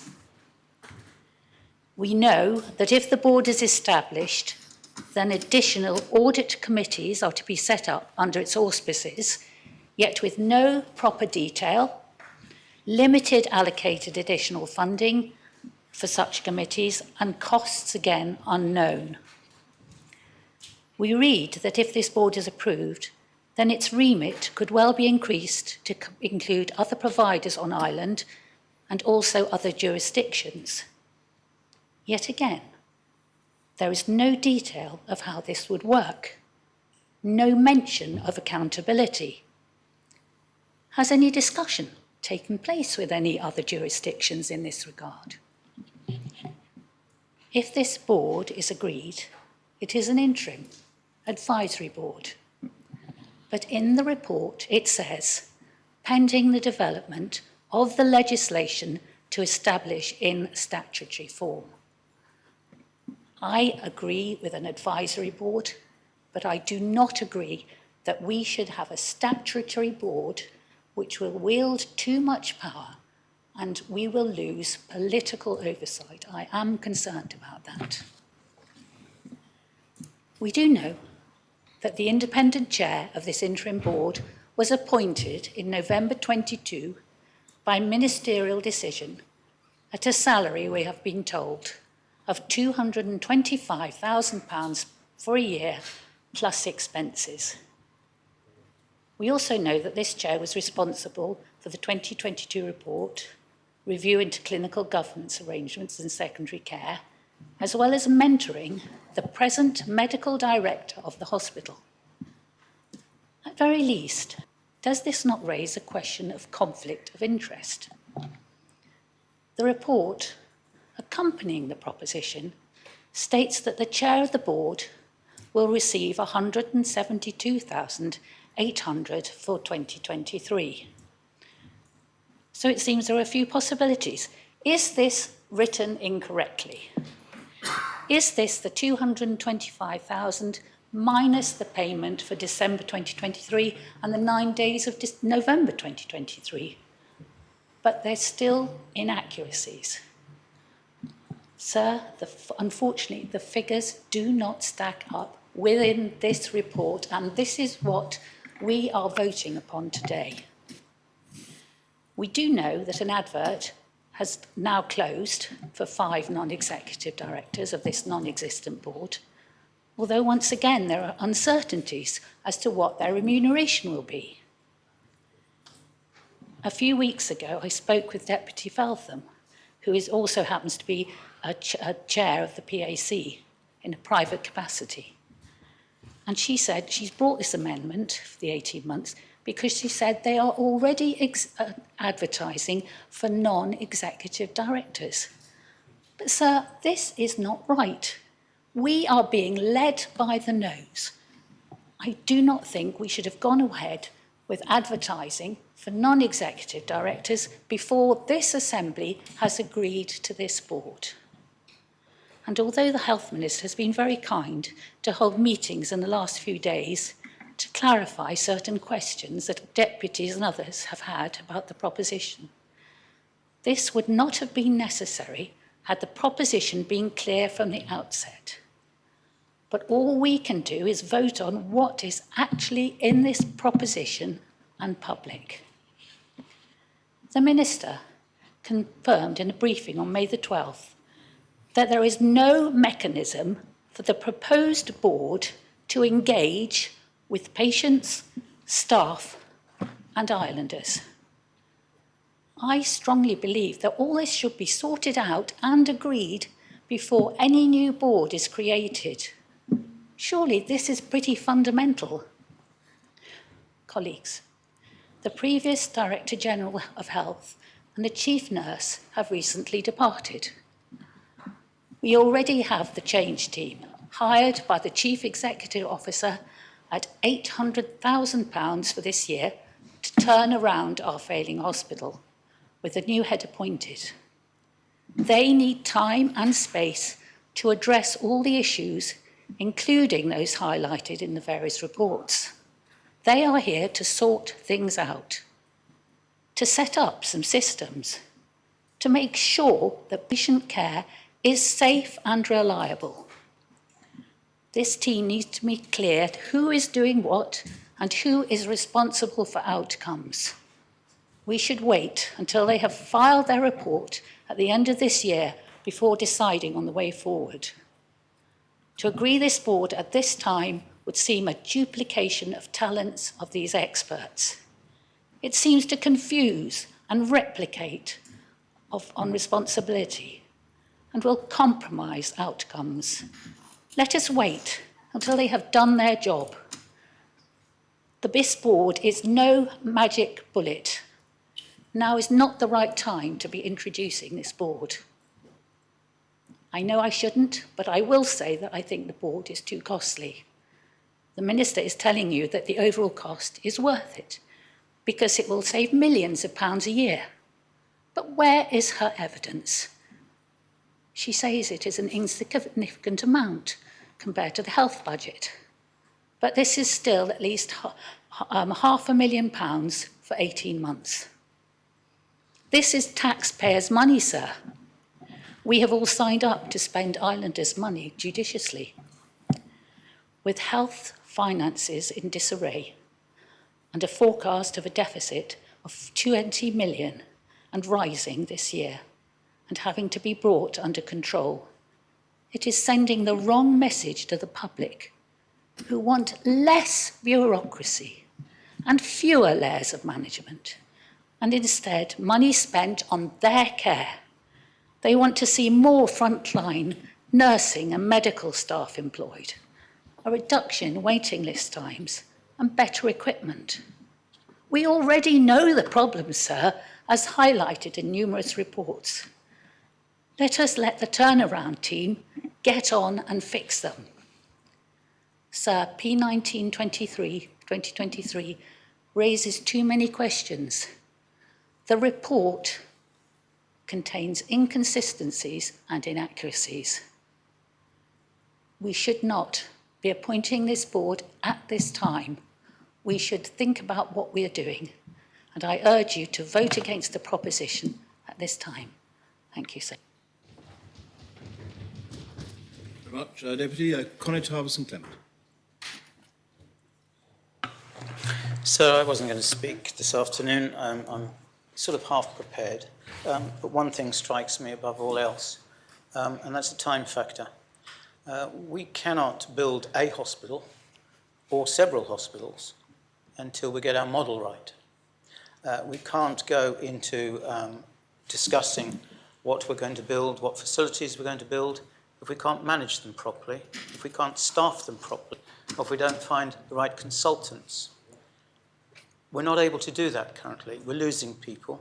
2 senior officers have gone. That leaves a new, people say, a little bit inexperienced chief officer. And I think there needs to be a layer of government that's below the chief officer and advising the minister, who cuts a lone figure currently. The other factor is, I don't think we should be hypothesising about what the board does later on. This is not what we're here to vote on. We shouldn't hypothesise about what the cost will be later on. We can vote on that and the construct of the board much later on.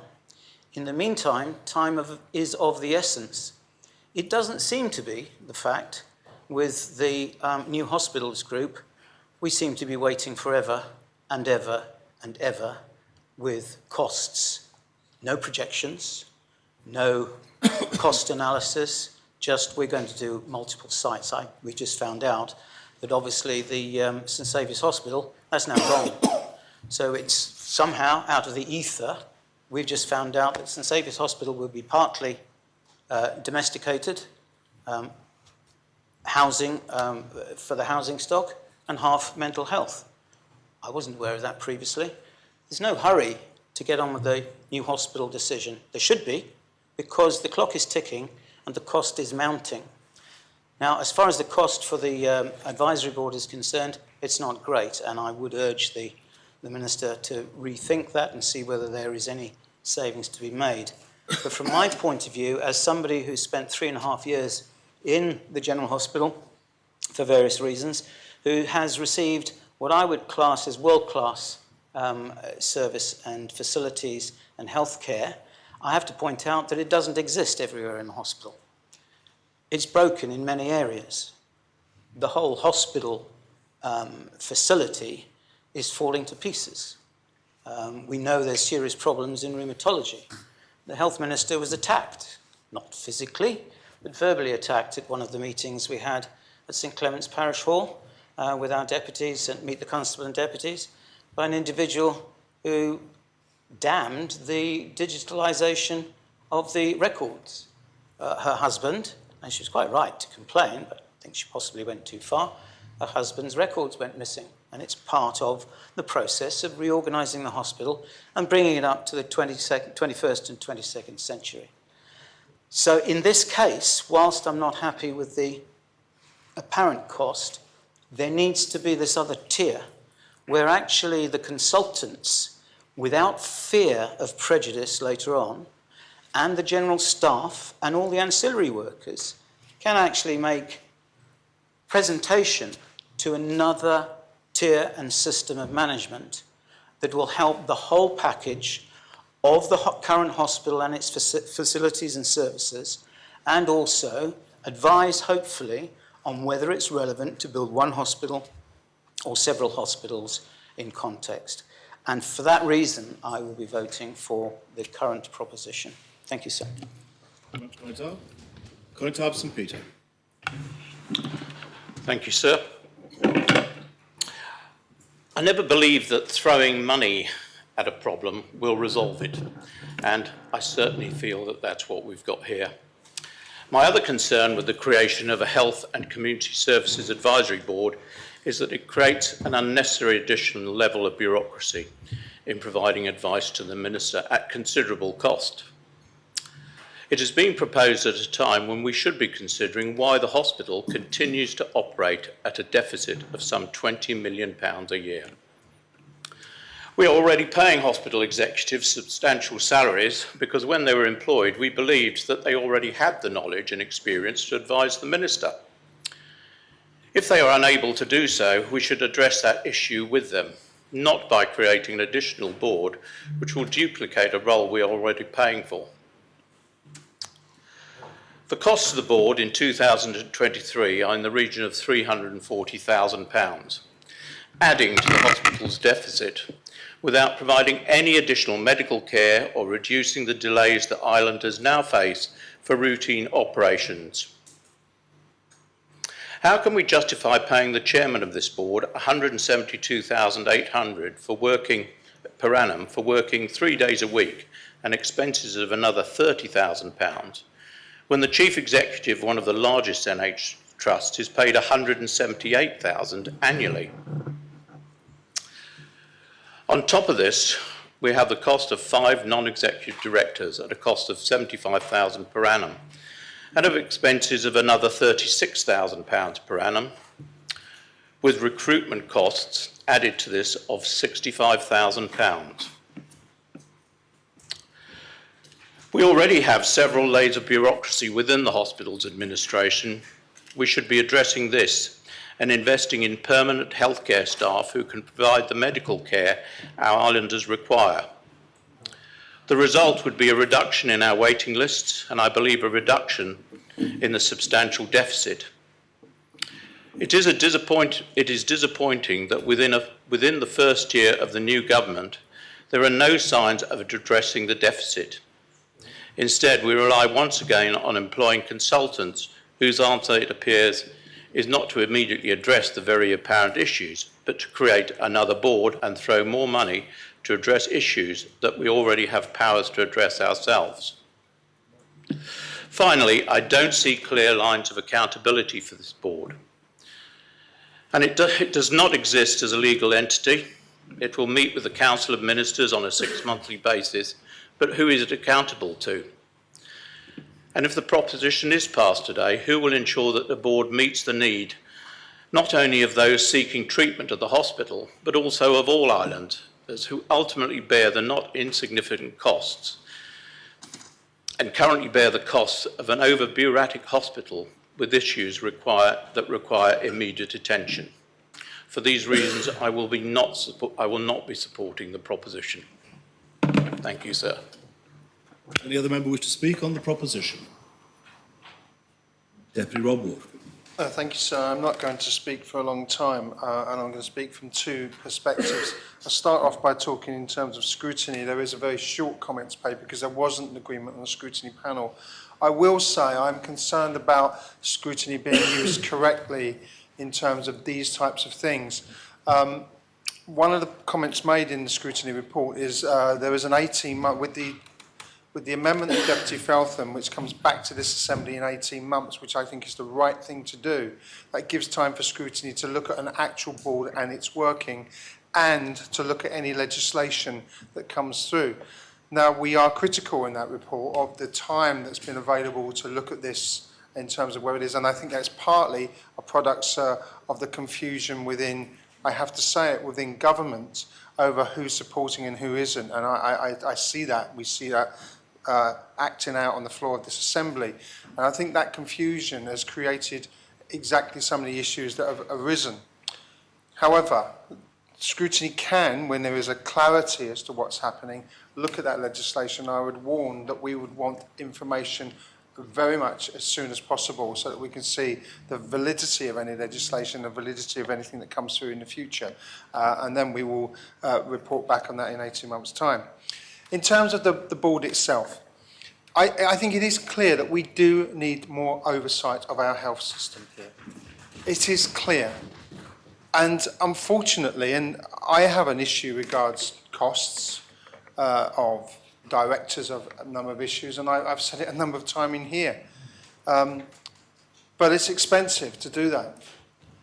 And one of the things we need to look out for as this Assembly is whether the money that is being proposed to be saved because of the decisions made by that board, and therefore the improvement in services that will happen because of that, are actually happening. So that needs to be proven and that needs to be shown if this board is to be seen to be effective.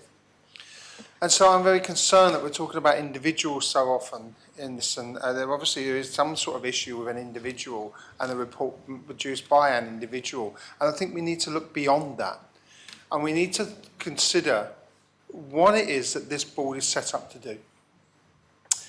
Now, sir, I think the health service here has a really difficult role to perform because we are a significantly wealthy island. We have expectations as individuals of the healthcare that we want to receive.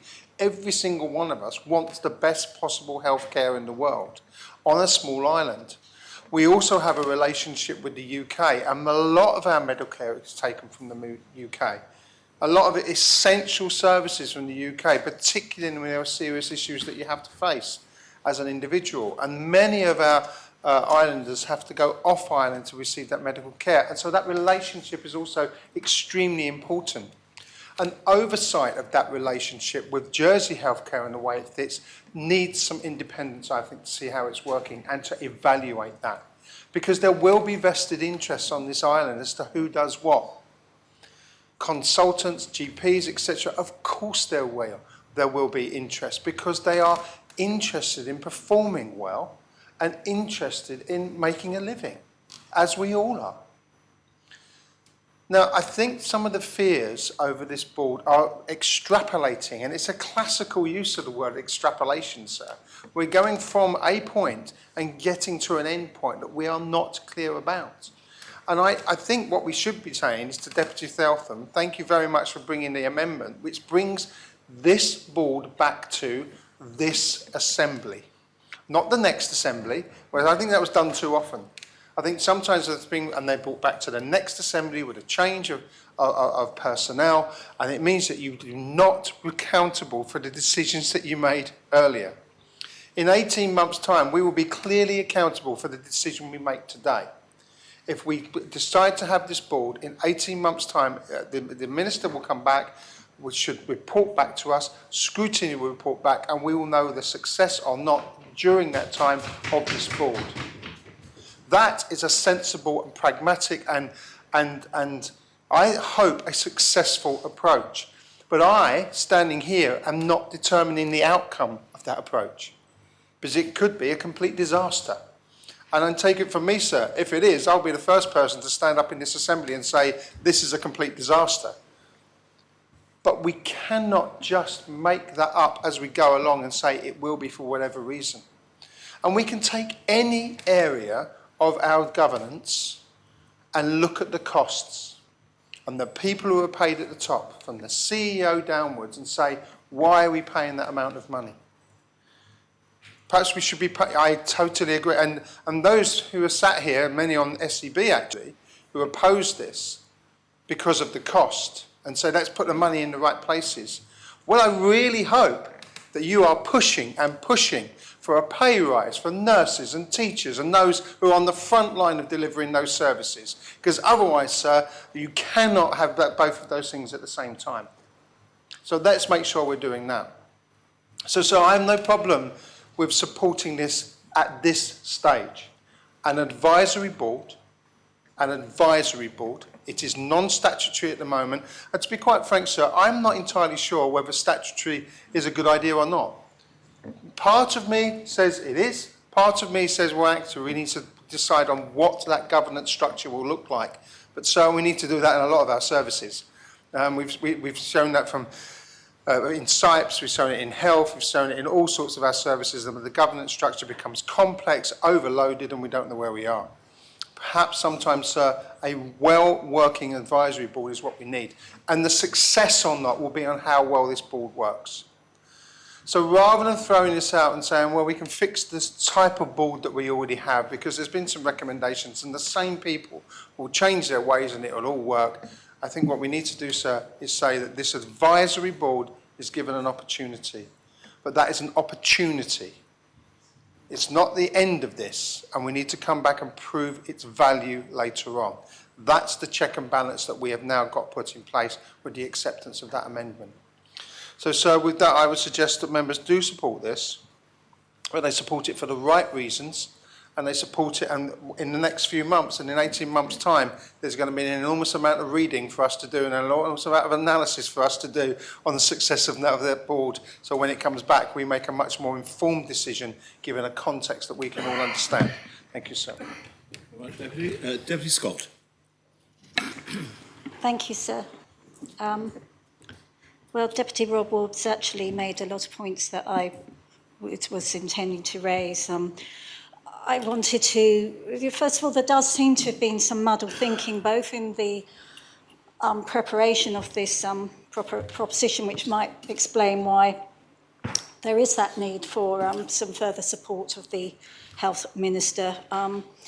and perhaps some muddled thinking in terms, and that's in itself may have caused a bit more muddled thinking. I honed in on paragraph 19 and when I've of the terms and reference and actually thought, right, okay, this is advisory. And I can see the positives in terms of the health minister having independent expert advice that isn't delivered in the form of another bunch of consultants giving a kind of report and going off again. Some continuous support. Perhaps in the UK, they'll be talking about special advisors, but very transparently saying, right, these people actually help our minister do her own level of scrutiny of what is being presented to her. And there's this, there has been this concern raised about lack of accountability. There are people within the health service who really should be accountable for delivering change. And we've also seen a culture in which where people actually should be accountable, that almost as a result they kind of dodge that accountability in some way. So there can be some advantage in having people who are actually there to advise. And I have in my own mind, I suppose, my experience of serving in what I might regard as advisory committees myself, whether that's been at public accounts committee level or at statistics users group level. I think the point about the costs and the fees, it's a good one, and I very much commend Deputy Felton's proposition for seeking a limitation there, because yes, I've worked in advisory committees where people are basically working for nothing and doing it because they want to help, and also controlled to some extent, not only by code of conduct, which I hope these members would have, and I didn't quite pick that up, but also just by a certain element of self-respect in terms of they are the people that they are and they have a social responsibility. I got kind of a... When it came to the Constable St John articulating his concerns, it highlighted something else to me, which was the real kind of mess that we have in terms of the State's Employment Board and its kind of interaction with the health service. I mean, we got this kind of condemnation to some extent from this area, but we know that the State's Employment Board itself has been declared unfit for purpose by the Controller for Auditor General. And I have been asking written questions of the State's Employment Board and not getting good answers at all, which actually does make me think, well, in terms of the support they are giving to this important area of service in the island, perhaps we might have something similar, because we still have the same independent advisor as was around at the time of the previous chief executive, and we know that things got a bit messy, and I still don't really know what happened there. So there's still some serious work to be done there. I mean, even in terms of my last question when I was asking about the deliverance of performance reviews, I do urge members to look at the answer. How many people have had performance reviews in the health sector, in the education sector? It's actually shocking. So please sort your own house out. Sorry, please, I would really like the SEB to sort its house out itself. I think it would be useful for the Health Minister to just explain a bit more about the different roles of the Change Board and really where the Advisory Board comes in. And really to emphasise, I hope, that part of the objective, what she is trying to deliver, is in fact what the Controller and Auditor General wants her to deliver. And that is the removal of layers of management. And maybe if she needs an advisory council to actually assist her in that respect, to challenge people within the organisation who perhaps could be conflicted, then I think, right, okay, let's allow her that chance. And as Deputy Felton has suggested, we give 18 months to see how this is going on and then step back. Because I've seen far more shoddy propositions passed by this States Assembly with far more amounts of money, and the word P75 comes to my mind, but I'm sure there are many more. And I think in terms of the intent, in terms of the potential for delivery, the real need for improvement in this area, then I really would wish to support the Health Minister. Thank you.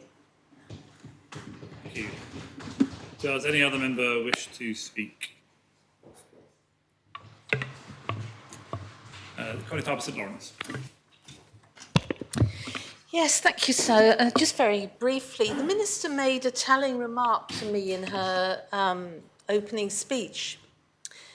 She said effectively that we may see the appointment of an advisory board as an abdication of the duty of senior management. And I have to agree with that. Absolutely, yes. In my view, that is the case. And seemingly, I think the Constable of St Peter may well share that view, because he touched on the employment of senior civil servants and their cost. And that, to me, is the worrying issue here. It seems we're paying two lots of people an extortionate amount of money, essentially, to be doing the same job at the end of the day. And I don't see in any way that that can be right. And in my view, poor governance, the poor governance of the hospital, is the responsibility of senior management, no doubt about it. What are they there for? What do we employ them to do? We don't employ them to continue the poor governance that is the practice, it seems, within the health department. Ultimately, it is the responsibility of senior management, and the accountability for that lies firmly at the door of the Minister. That doesn't apply only to the health department, it applies to every single States department. In a far lesser way, as Constable of St Lawrence, I employ 6 staff. I am accountable for them. I am accountable for the governance of the parish. So not only is senior management not accountable for poor governance, but the Minister is also not accountable for the poor governance. The way she is trying to manage it is by appointing an advisory board that is going to cost, we know not exactly how much money. Is it 2023 costs 343,500. Sorry, I'm looking at the second amendment. So I just think she mentioned the abdication of responsibility of senior management. I think she's doing exactly the same by proposing this advisory board, and there is no way that I can support it. And I look forward to her addressing my comments when she sums up, sir. Thank you. Thank you very much, Connie. Does any other member wish to speak on the proposition?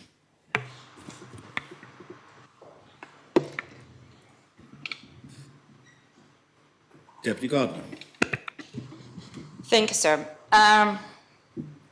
Several things. As a previous chair of the Public Accounts Committee, I have read a report about health governance. And personally, together with the Conator of St. John, we were concerned, looked through this report, and when the name board came to my radar, I was very, very concerned. Because previous board, which was established in 2019, and from the moment that it was established, during 2 years, the structure changed within the department, and not sure what board was oversight. So it was, I understand how we all hold back from the bad experiences that were there. But what was happening previously, it was a piecemeal that going to all over the place. I have challenged the Health Minister. We did have discussions, and I asked the same question of Constable St Lawrence. What this board will do what our management would not do. But as a minister myself, with probably second biggest department, or maybe we are not sure which department is bigger, SIPES or health and social, there is so many things that we need to understand, to address, to learn. And what we don't have in place is continuation. So somebody who would start, deliver, will be held to the account, adjust. Because to tell you, we don't know, like Deputy Ward said completely right, it might work, it might not, but we do have 18 months. It's less than 1%. We spent so much money to support an effective system. That system doesn't work. The system doesn't have the governance. The system does have poor outcomes. We're all crying out, and the public rightly crying out, how bad health service. So what are we doing to improve it? If we are saying, but we do have turnaround team. Yes, it's turnaround team, but it's operational. Operational, it's day in, day out to do today's surgery, tomorrow's surgery. I don't have a patient. It's not about actually looking out and thinking strategically what's happening, what trends are there, what doesn't work, because operational team needs to deal with operation. And this is why we find in ourselves, okay, today we are very fortunate that our health minister has health background and understand and asking the same question. But tomorrow, not tomorrow, hopefully not, in 4 years' time, we will have health minister that might have different background, but you do have the specialists who need to advise the minister. And minister, when she has professional advice, as a minister, I receive advice, and I know a lot and I read a lot, but before I'm making decision about the policy, I receive all possible options from people who understand in this specific area. After I'm considering, I'm going to my colleagues, and I'm checking. So we cannot be professional in everything. We need professional advice, and this professional advice needs to come from independent people. We have poor governments, poor performance. How we're changing it? We need to give a chance. We need to give a chance to the health minister to take the steps, and we will work in together and see if it doesn't work, it doesn't work, but without putting a clear board, which was suggested by CNAG, and unfortunately the previous board didn't work because it was big mix between officers, politicians, and other people around. Here we're talking about professional board that will be advising to the minister. And actually, if you're looking at the page 18, I'm not sure if it's the first or second, but page 18 in front of me, it's very clear structure. It's very clear accountability. It's very clean and very right diagram, explaining us how does it work, and we will hold to the account. So from my perspective, do I have concern? Yes, I do. Do we have any other choice? We don't. So I really asking to support Health Minister, give Health Minister and Council Minister a chance, and let's try together deliver the best outcome for health for the islanders. Thank you. Deputy Miles. Thank you, sir. I don't want to repeat a lot of what's already been said, but I thought it might be a good idea to give some examples of actually where a board structure can work well. We've heard lots of negatives about boards, but I think this proposition is all about how we get independent assurance. And as the Minister for Home Affairs, we have a lot of existing boards in Justice and Home Affairs. Some of them are statutory, some are not. But all of them give me independent assurance that all is as it should be. In my area, specifically around policing and prisons, there's an awful lot that can go wrong. And my boards provide robust challenge to the authorities, to the chief officers that I'm responsible for. If I think about the Jersey Police Complaints Authority, soon to be Complaints Commission, they can assure me and assure the public that complaints are handled properly and fairly. If I think about the Independent Prison Monitoring Board, that assures me that prisoners are treated with dignity and respect, that their needs are met. If I think about the CICB, the Criminal Injuries Compensation Board, this assures me that victims are compensated properly and that their cases are dealt with fairly and in a timely manner. I couldn't function effectively as minister without these boards. The value they add is immense. They provide advice that is credible. They give me assurance that all is as it should be. And they alert me to difficulties or potential issues before they become crises.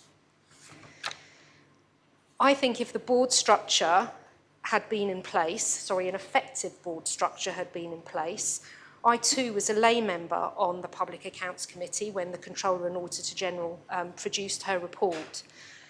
If a firm structure had been in place, perhaps we wouldn't be in a position requiring the commissioning of professional bodies such as the Royal College of Physicians to assess services and get them back on track. The boards give me assurance that I'm not going to have to pull in the College of Policing, or I'm not going to have to pull in the Home Office. So I think that this board will provide the best governance model, and I urge the Assembly to support the proposition.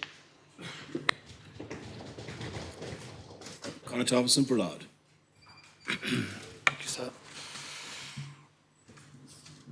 The Minister spoke, sir, about the proposed board replacing contracted advisors. I would question whether this will in practice occur, and if they would possibly have the depth of knowledge, this is the board, would the board have the depth of knowledge that a specialist advisor will have, particularly in a subject such as rheumatology? Will we still have to contract in specialist advisors if the board were to be appointed?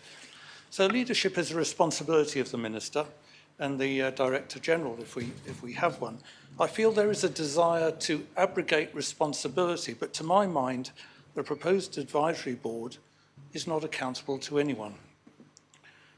The public perceive the hospital to be top-heavy with administration, and it seems we are simply adding to it.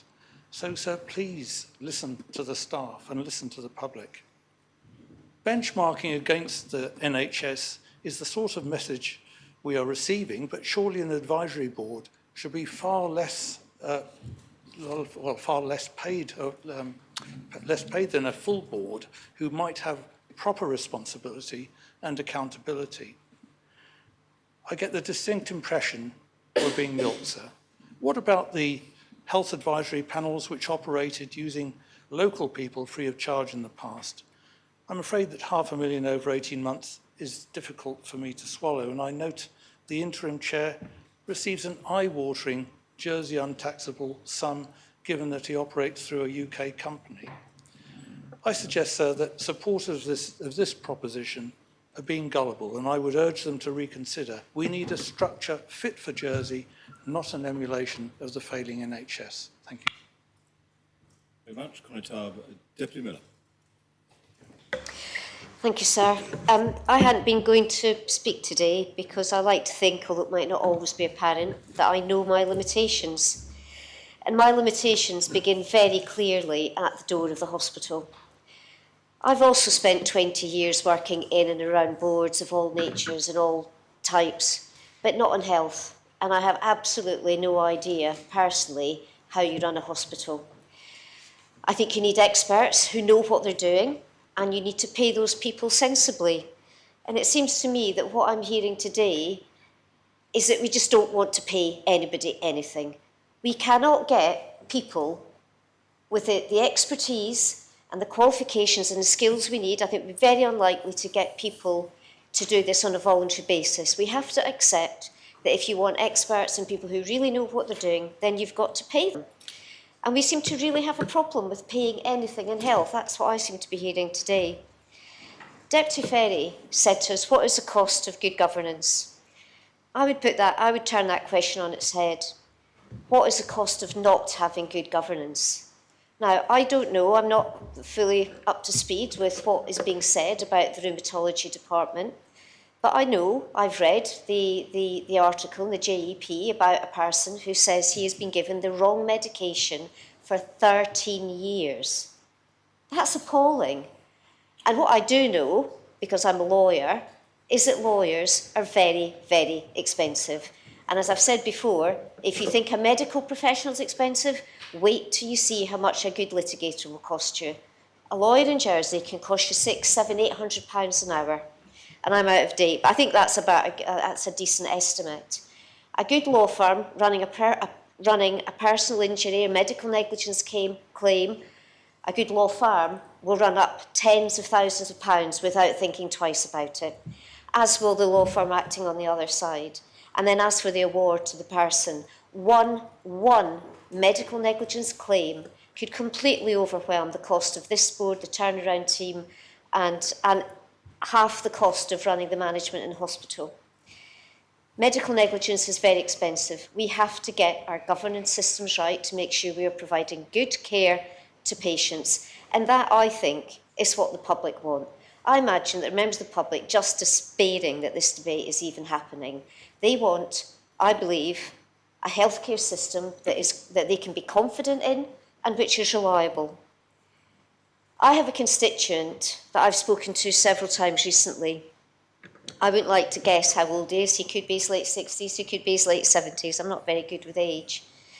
But he has told me, every time I've seen him recently, he has said to me that he's seen people in our hospital and he is terrified about what's going to happen when it's his turn. What care is he going to get?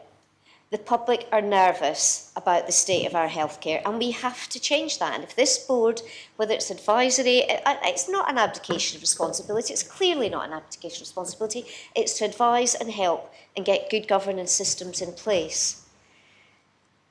But the public want good, reliable healthcare. I'm very fortunate. I am blessed with good health. I think I could probably count on the fingers of one hand the number of times I've been in the hospital building in the last 10 years for anything other than very routine, minor matters. But what I've become very aware of in the last few years, both in my role at the Viscount's department and just among my own family and friends, is the fragility of health. None of us can take our health for granted. Any one of us could walk out in All Square and have a heart attack or a stroke or a seizure or discover we've got a brain tumour. We might have a child that we discover has a genetic illness. Our parent might have a fall and need a hip replacement. We cannot assume that we are immune to health issues. And I really, really want to know that when I need healthcare, it will be there. And that's what my constituents want as well. They want to know they can rely on good quality healthcare. And I think that this board will help making sure we can provide that. And so for that reason, I'll be supporting the Health Minister's proposition, and I would urge other members to do so. Thank you very much. Does any other member wish to speak on the proposition? No other member wishes to speak? Deputy Ward. Thank you, sir. I'm rather glad to be following Deputy Miller because my experience of the health service on a personal basis is very limited too. Thankfully, we both have good health. I just want to talk at a very personal level, and it's around the issue of trust. So I want to share some very profound experiences with the Assembly that I personally experienced when my life has been touched with tragedy, and how, in turn, these experiences have coloured my perspective on the absolute imperative to trust our health service. When I was 11, my mother was involved in an accident that resulted in her being rushed into the local hospital. Sadly, she never made it out. She was a perfectly healthy woman, just 39 years old. When I was 18, my father collapsed with a brain hemorrhage and was rushed to hospital. He was pronounced dead 48 hours later. My grandmother, who reached the grand old age of 96, was taken to hospital because of a minor heart attack. It was the first time in her life that she had ever needed a hospital. A few days later, sadly, she died. By my mid-20s, my only experience of a hospital was one of death. It was where my nearest and dearest died. It wasn't anyone's fault. It was simply circumstances, and I did, however, trust the system. I turned to the birth of my first son a few years later, and I remember a terrible dread coming over me when my wife's waters broke and we headed into hospital. In an instant, I was back with the horror I experienced at the death of my mother. But despite that fear, I still trusted the system. I trusted that the doctors and nurses would help to deliver our child successfully. They did. The first time in my life that one of my nearest and dearest had come back home alive from hospital. My faith in the system was slowly being restored. Isn't, though, this the case with all our healthcare professionals? I expect my dentist to be properly qualified and accountable for his or her actions. When I step on a plane, I expect that all the necessary checks have been completed to ensure that I get back safely. How is it possible that in a prosperous and well-resourced island such as Jersey, report after report questions the integrity of the healthcare system? I quote, "Clinical governance was not fit for purpose, there was no strategy or plan, and the body in place to oversee the clinical and care audit program did not take an effective role. There was a fragmentation of responsibilities, even with the planned implementation of the target operating model. There was much work to do to rationalize, clarify, communicate, and implement governance structures and arrangements." That's from the Controller and Auditor General back in 2018. Now we have the Hugo Massey-Taylor report, in which he states the processes that provide assurance that care is good or even acceptable are not well developed and need urgent improvement. The clinical governance is weak and the risks are substantial. As the current Controller and Auditor General says in her latest report, what ICS now needs to focus on in the next stage of governance development are the capacity and capability of those involved in governance, including ensuring shared values, skills, and culture. So therefore, I conclude with some numbers, as many members in this Assembly seem particularly focused in this area. Did you know the average compensation payout by the NHS in the UK is £50,000? However, the largest claim ever made was to the family of a young boy who were awarded £37 million after failings by the reputable Guy's and St Thomas's NHS Foundation Trust, left their child brain damaged and needing lifelong care. But it's ultimately not about the money. If that child was yours or mine, how would you feel about your life being devastated simply because the right checks and balances hadn't been instigated? The people of this island have a right to trust that the healthcare they receive is properly monitored and continually assessed. How many times do we need to be told that the current situation is untenable? I, for one, am not going to sit idly by. I demand change, and I urge the Assembly to back our Health Minister and ensure that this proposition is passed so that we can give confidence to the people of this island that they are in safe hands when they are all at their most vulnerable. Thank you. Thank you very much, Deputy Tom Binney. Thank you, sir. You'll have to forgive me if I'm a little hesitant this afternoon. I've just received a text message from our Chief Minister informing me she's going to report me to the Commissioner for Standards if I stand up and speak. Nonetheless, I'm going to do exactly that, I'm afraid. And before I get into my little bit of written script, I just want to pick up on some comments made by the Constable of St Clements. All rather ashamed, really, because I'm a fan of the Constable of St Clements, but I think that the rather flippant comments that he made about the new hospital facilities were unnecessary, incorrect, and really not worthy of his normal conduct. Thank you, sir.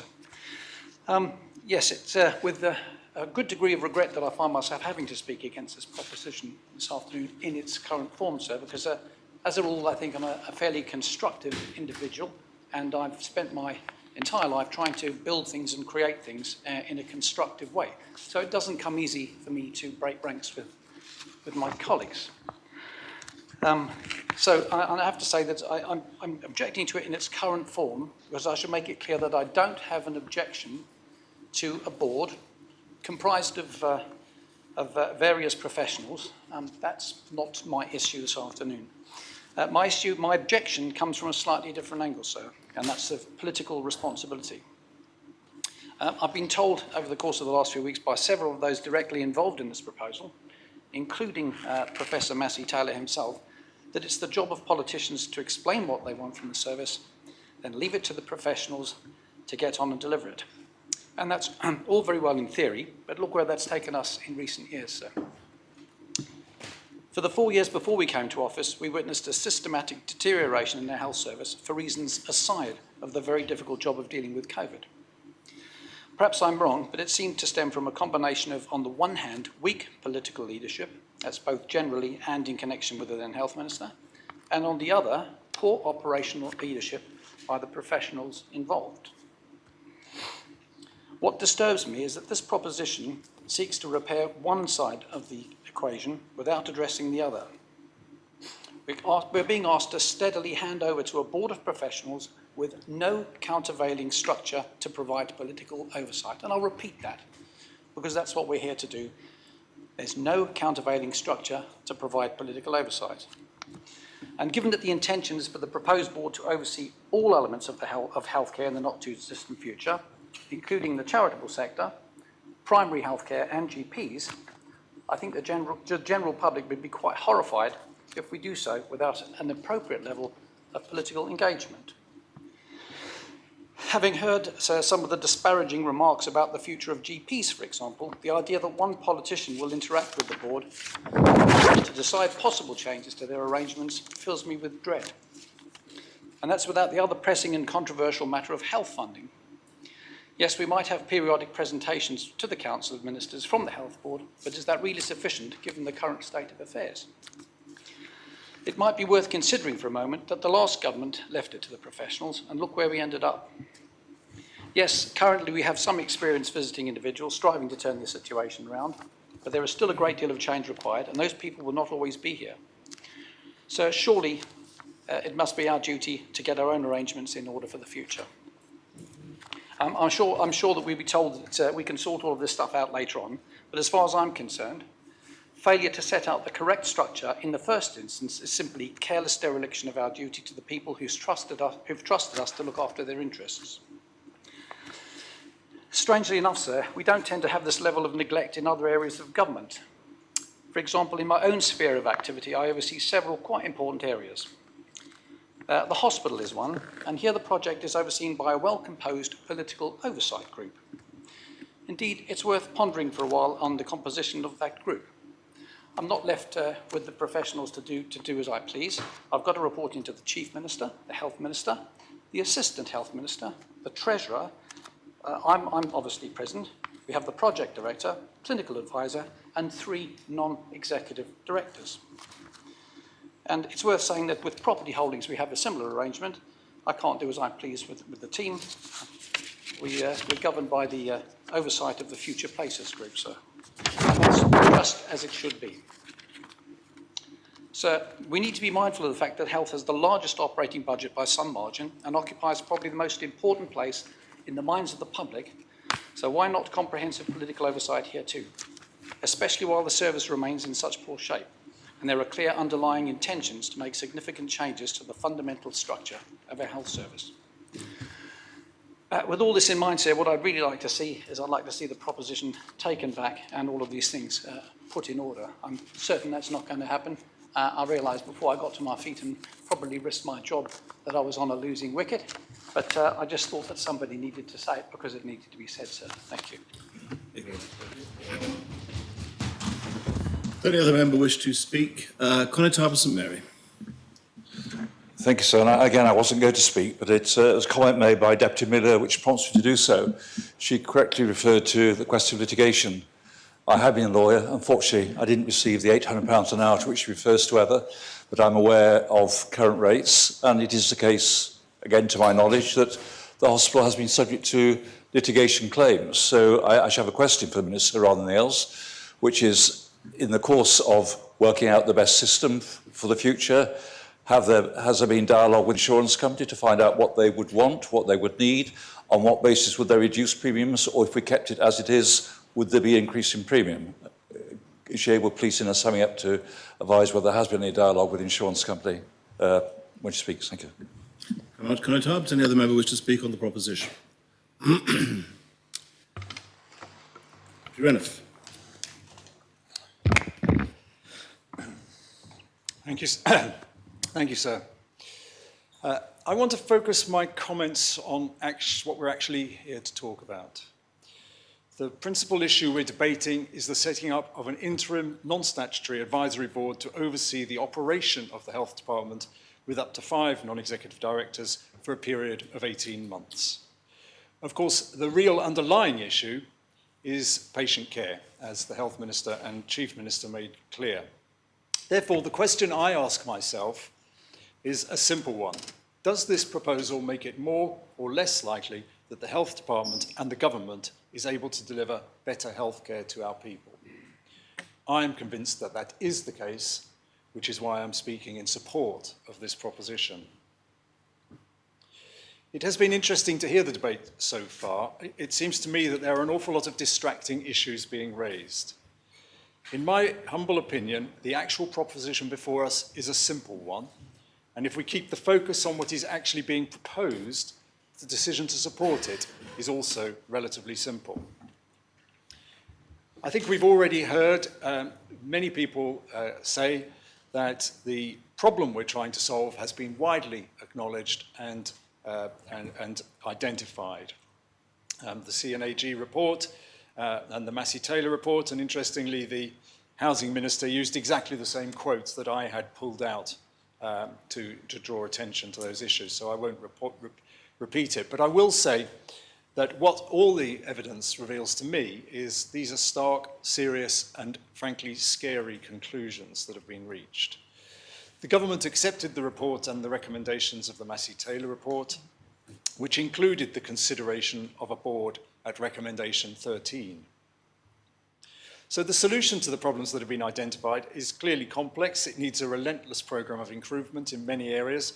But the first step, or a first step, is relatively simple in organisational terms, and it relates to the architecture of governance.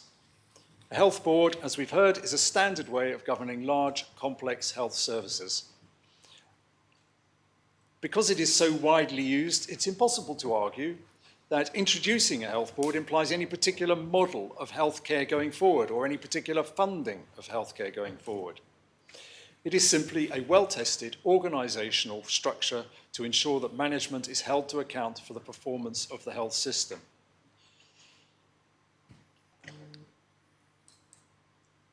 The role of the board is summed up in the report when it says that the board will ensure that HDS is managed in the interests of the people of Jersey, with the NEDs acting as custodians of the governance process to ensure excellence in decision-making and management. That is a worthwhile objective, and I think the board will be well placed to deliver it. So the proposition is clear in what it sets out to achieve and how it will do so. I think the problem is that there's a lot of other issues being thrown into the pot. Who is the board accountable to? Asked the Connétables of St. Peter and St. Brelade. Well, to the Minister, of course, and through that to the Council of Ministers and the Assembly and the people of this island. There were lots of questions raised, including by Deputy Howell, about what might happen in the future. That is indeed for the future. This is an interim board for 18 months. Questions like whether other jurisdictions like Guernsey will wish to join in our system of governance is something that we will decide in the future. We're not voting on it now. There are people who have said they disagree with the idea of a statutory board, which might follow. Again, fine, but we're not voting on that. I'm slightly staggered when I heard that we were being urged to wait until the end of the year before putting in place a board, because it seems to me that delay and procrastination, when we know the scale of the problem and we have a proposed solution, would be particularly poor practice.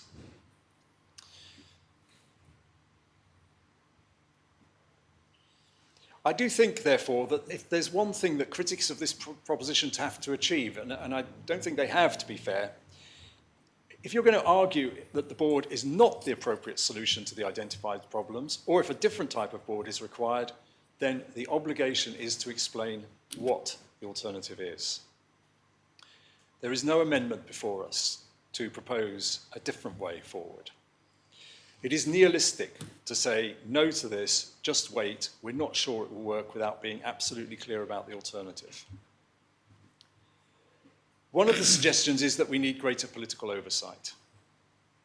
I think we should be careful here. We need strong political oversight. The problem with the call for greater political oversight is that when it is interpreted in terms of volume rather than strength and clarity. Politicians belong in the policy-making process and in holding officers to account. But we do not need more politicians trying to oversee the operational side of the health service. That is a recipe for confusion. Accountability through a board to the minister, through the minister to the council of ministers, and to the assembly is clear.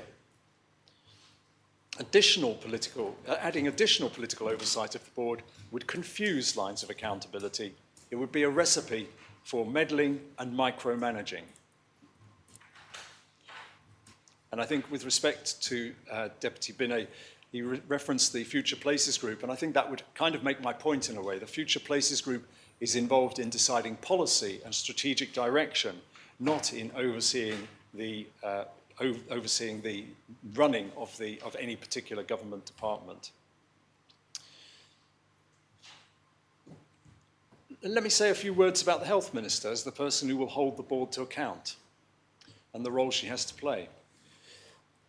I'm particularly struck by the challenge the Minister faces in needing to both sort out continual day-to-day problems, deal with obstacles that arise, and whilst all the while maintaining momentum in terms of driving towards the destination of a better health service. And I think it's a bit like driving towards a distant destination while people keep throwing obstacles into the road, necessitating detours down all sorts of back roads. It would be easy to get lost. The Health Minister has not got lost, and she has not been overwhelmed.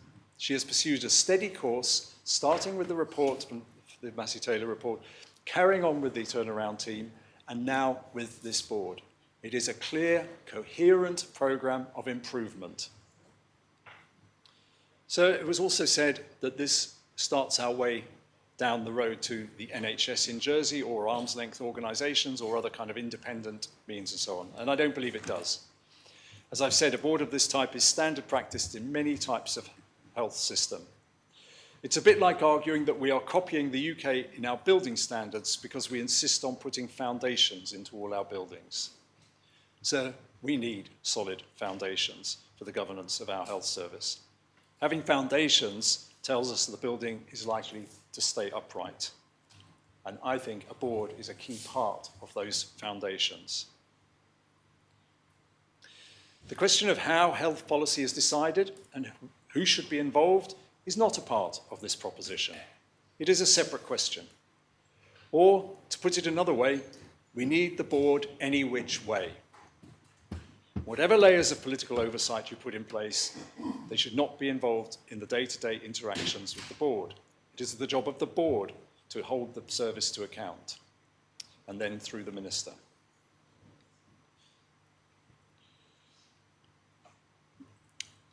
It seems to me that in terms of the criticism of the minister for the changes that she has made to this proposition, that she cannot win. She has listened and accepted changes, and she's accused of confusion. If she hadn't done so, she would have been accused of intransigence. I think what we have is a minister who has worked tirelessly to try and listen to the objections and to accommodate them where she can. Let me turn to the question of the cost of the health board. At the risk of sounding flippant, were I not to have swapped the dull grind of a career in television for the glamour and the glory of life as a politician, I think I got that the right way around, I would be earning at least 50% more than we are offering to pay our non-executive directors. You may think all this proves is how overpaid a bunch of talentless people in the entertainment industry are. But as the Health Minister says, and others have made the same point, we are trying to attract people of quality to this island. So I would say that whilst £400 a day is of course a lot of money, it is not excessive in this context. If we want good quality candidates, we need to pay for it. In fact, I would go further and say that for me, investment in top quality leadership of our health service is every bit as important as investing in our frontline medical staff. There are those who simply don't believe we need to have this organisational structure. And if that's the case, of course, if you disagree with the structure, you're bound to find the cost too great. But for the reasons I've already stated, I do think we need this level of governance, and I do think we are paying an appropriate amount for it.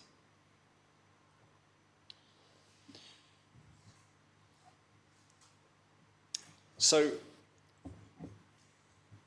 it has been argued that the budgetary and other problems in the health service suggest we should be spending our money elsewhere, that the greater priority lies in frontline services or in some other method of holding people to account. I would suggest it's almost the exact opposite. The problems we have require us to change the governance. That has been clearly identified by all the reports. We cannot do this without sorting out the government. And of course, if you're still worried, remember this is an advisory board for 18 months. If it doesn't work, we can try something else. Setting up a board closes off no options in terms of political oversight. I have not heard a single argument as to why we cannot set up a board and then, if necessary, work on the political arrangements around it. Even the board itself can be changed or abandoned in 18 months if it isn't working as planned. But it all starts with a board. This proposition is not a radical step, but it is a decisive first step. It's a perfectly normal way of holding a health service to account. Where it goes after this is all up for grabs. But please, let us maintain forward motion.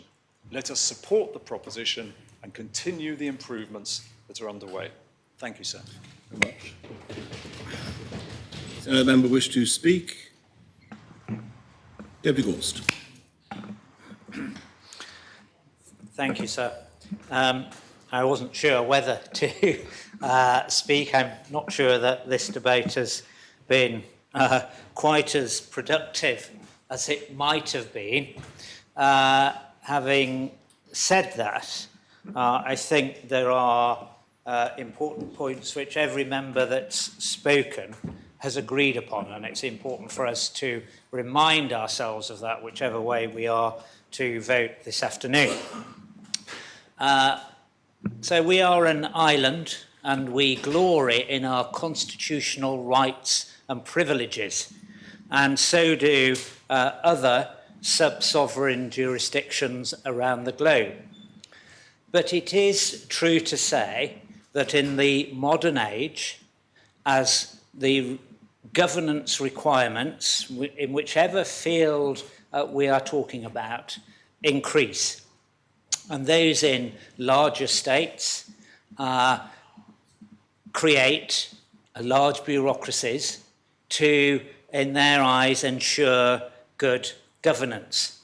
And almost by default, smaller places, as we are, have difficult choices to make about ensuring good governance of our institutions. And that really is the nub, I think, of the debate that we are having today. And it is right that we have these debates. It is right that we think about the size and the cost of good governance and government, because we all start from the point of wanting to offer to islanders a good, value for money health service that is responsive and provides access, whether that be here on island or elsewhere, to the latest medical interventions. And I think we can all agree that various reports that have been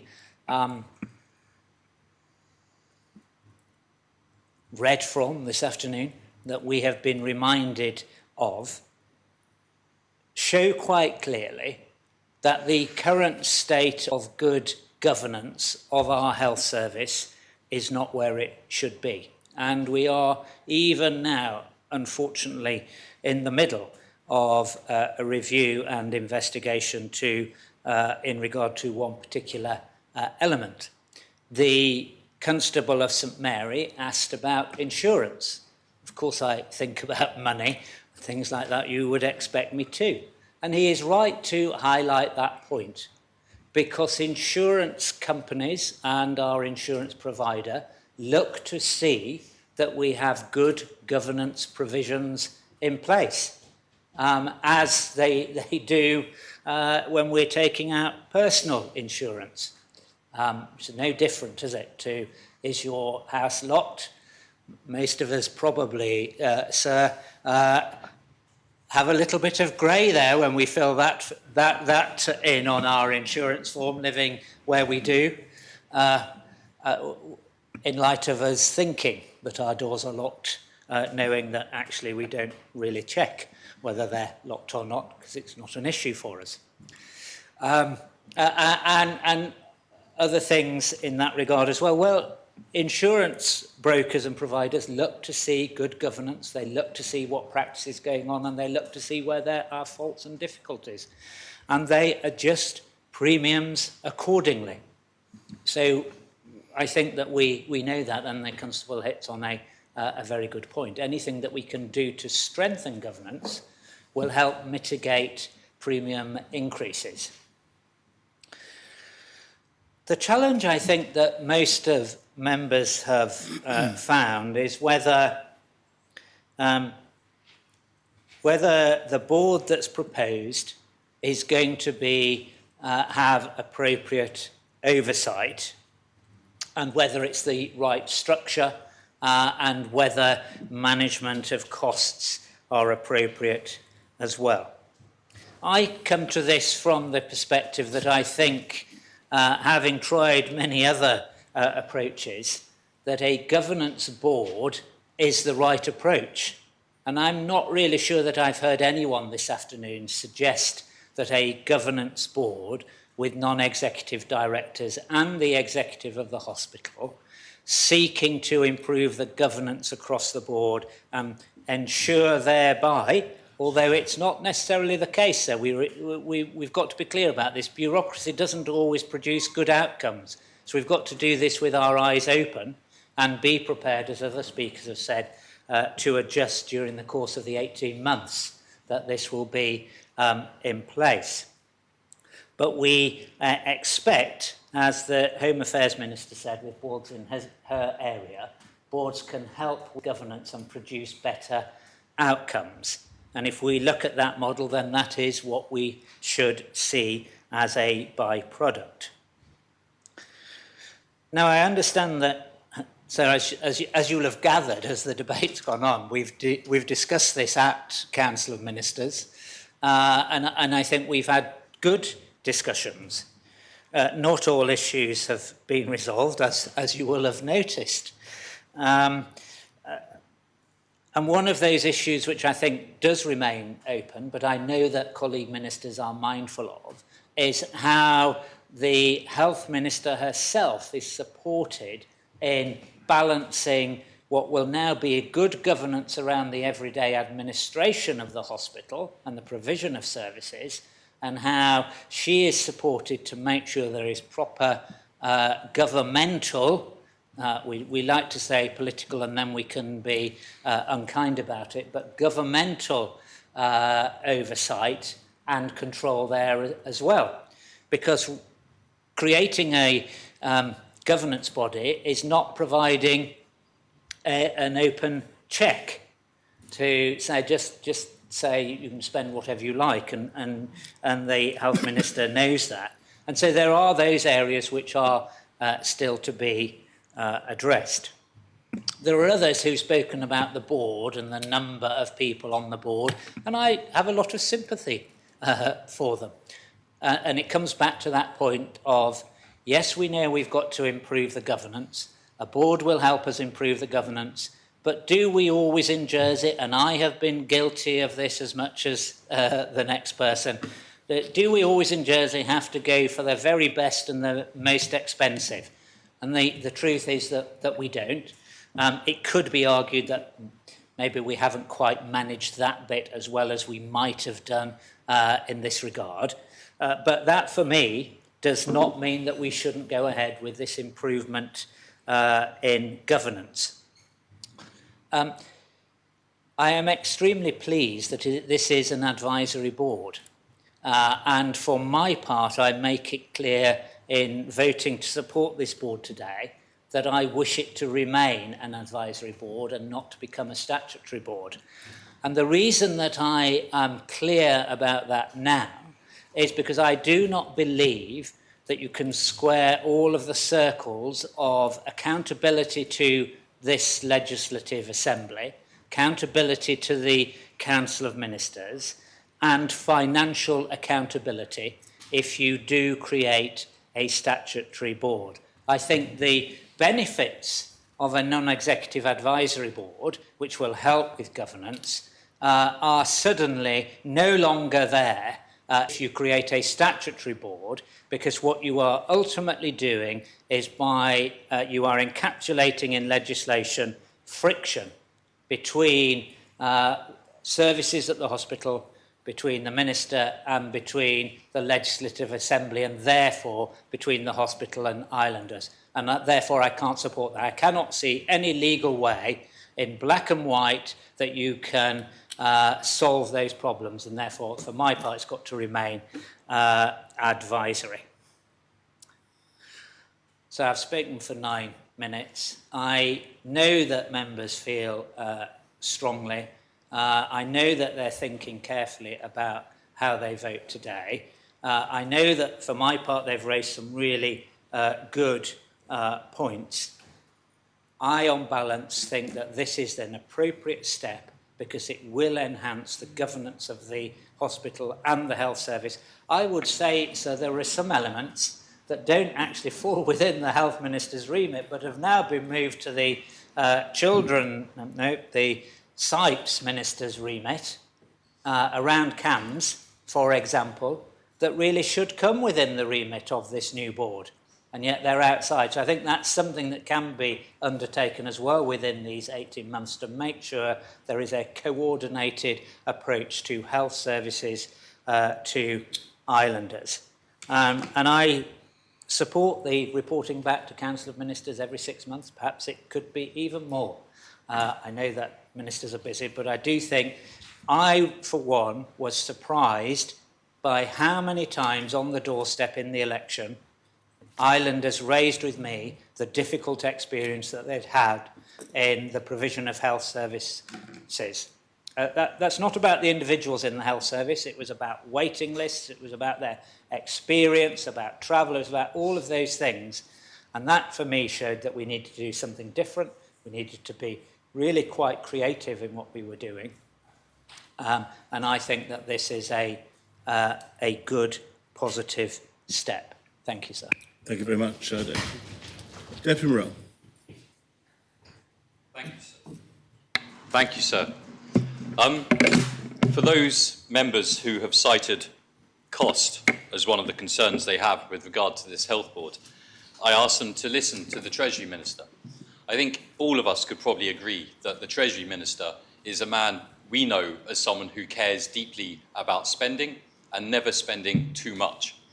He has just said that this is an appropriate spending of money. They're my words, not his, but he is in support of this proposition, and it's because he sees this as good value for money. I believe if the Treasury Minister tells us that this is value for money, then that is correct. And to second guess him is to have different reasons for not wanting this health board. Sir, tomorrow I have to speak to an audience of business people at the Chamber of Commerce and students. And I will be taking as my starting point the immense demographic challenge that the island faces, that was referenced earlier today when questions were asked of the Chief Minister and others about the Common Population Policy.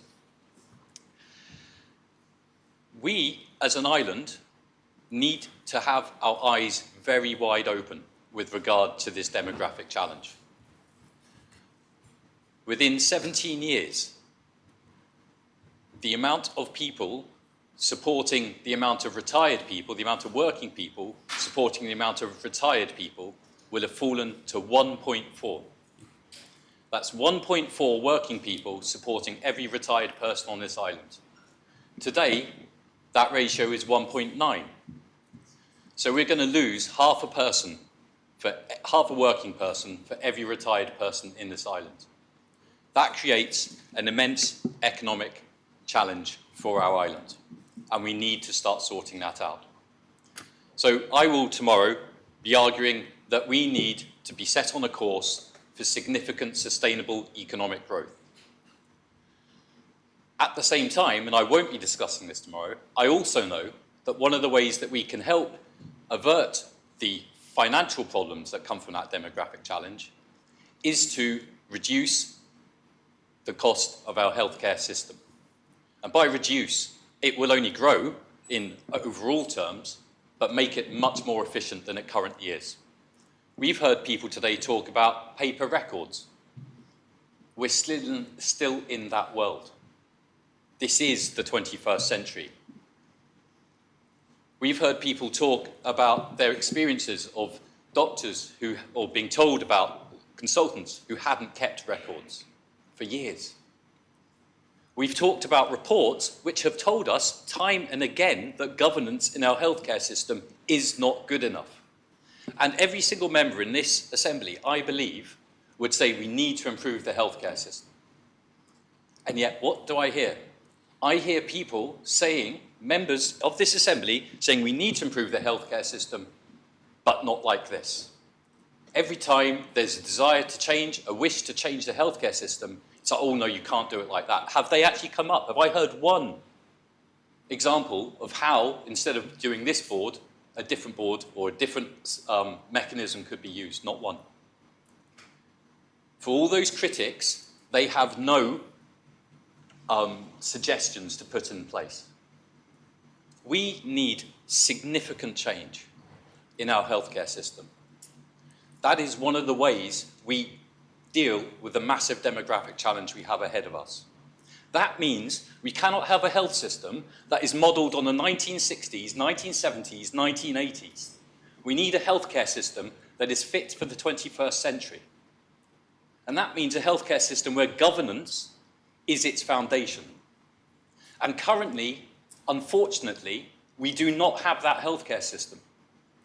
Governance is not currently the foundation of our healthcare system, and this has been shown to us time and again in report after report. And yet the very people telling us not to adopt this proposition are the people saying to us, but we need change. And yet they're not willing to allow the health minister to exact change. This is a health minister who has experience of governance in healthcare systems. Previous health ministers have included lawyers, investment managers, catering managers, cabinet makers. Now, in the future, we will be going through a list like that again for health ministers. They need the support of an expert board to help guide their decision making. And I put it to this assembly that one of the reasons why the healthcare system is in the situation that it is because those lawyers, those investment managers, those catering managers did not have the support of experts to guide them properly. And so when I hear people telling me, people who equally, many of whom have not worked in healthcare systems, and I know one or two have, but most of the people who have criticised this report have never worked in a healthcare system. And they are telling us that this is wrong. Yet, when they talk about cost, the Treasury Minister then comes back and says, no, this is an appropriate cost. That is implicit in his support for this proposition. So that argument falls away. If I had heard one suggestion of how we could have the support for the Minister that will take us into the 21st century, I would be willing to listen to those suggestions. But I've heard, oh, not this board, a different board. Well, what is a different board? Oh, don't know. That's for somebody else to work out. I've heard rumour, oh, this is just the privatisation of the healthcare system. It's just not true. We have had the Chief Minister stand there and say that is not happening. We have had the Chief Minister saying, no, the Health Minister will remain in charge of the healthcare system. So we are talking about gossip, rumour. We are talking about people who genuinely, all of us in the main, don't know what we're talking about with regard to healthcare. But we have someone who's an expert in governance of healthcare systems putting a proposition forward to say, I need this to make sure that the governance in the healthcare system is appropriate. But the rest of us say, oh no, who are you to tell us such a thing? We have to wake up in this island. We have immense challenges ahead. We need the island to come together because we want to give healthcare to those people, principally older people, who will need that healthcare. These are our mothers, our fathers, our grandparents. They will need this healthcare system to work for them. But we will have 1.4 people per retired person supporting that healthcare system. So the healthcare system has to modernise. It absolutely has to become much, much more efficient. And that does mean potentially working much more closely with Guernsey in the delivery of healthcare. Why not? Why would that be such a silly idea?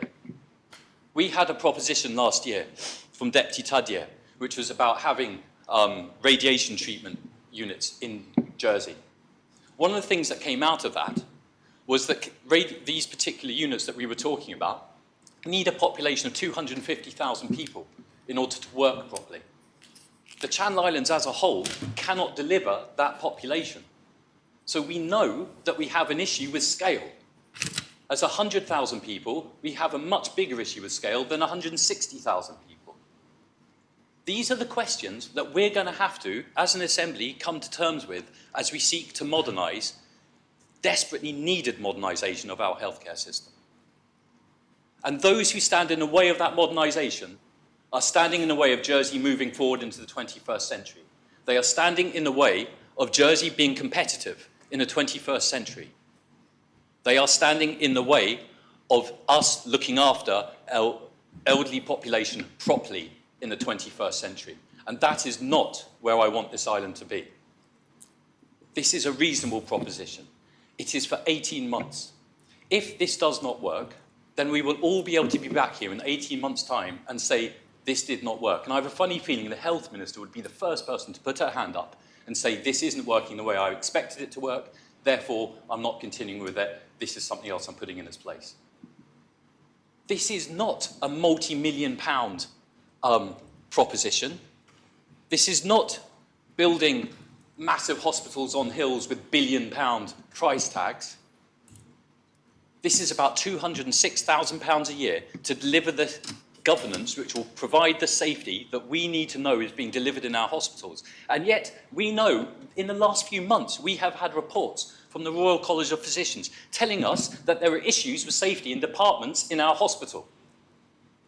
And yet, members of this Assembly will deny the Health Minister the opportunity to put that right. I ask you to put aside prejudice, to put aside any personal animosity. I ask you to, for the good of the island, to help our children enjoy this island in the way that they need to deliver the healthcare for the elderly people that we will all be. We will need that healthcare, but our children will not have the other people around them in the workforce to deliver it in quite the same way.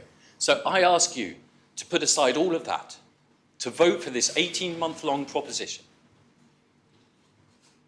and to say, yes, Health Minister, we are backing you in trying to transform the health system that we know needs transformation and that we know needs the safety record and the governance that is currently missing from the health system. So please, I urge you to support the Health Minister in this.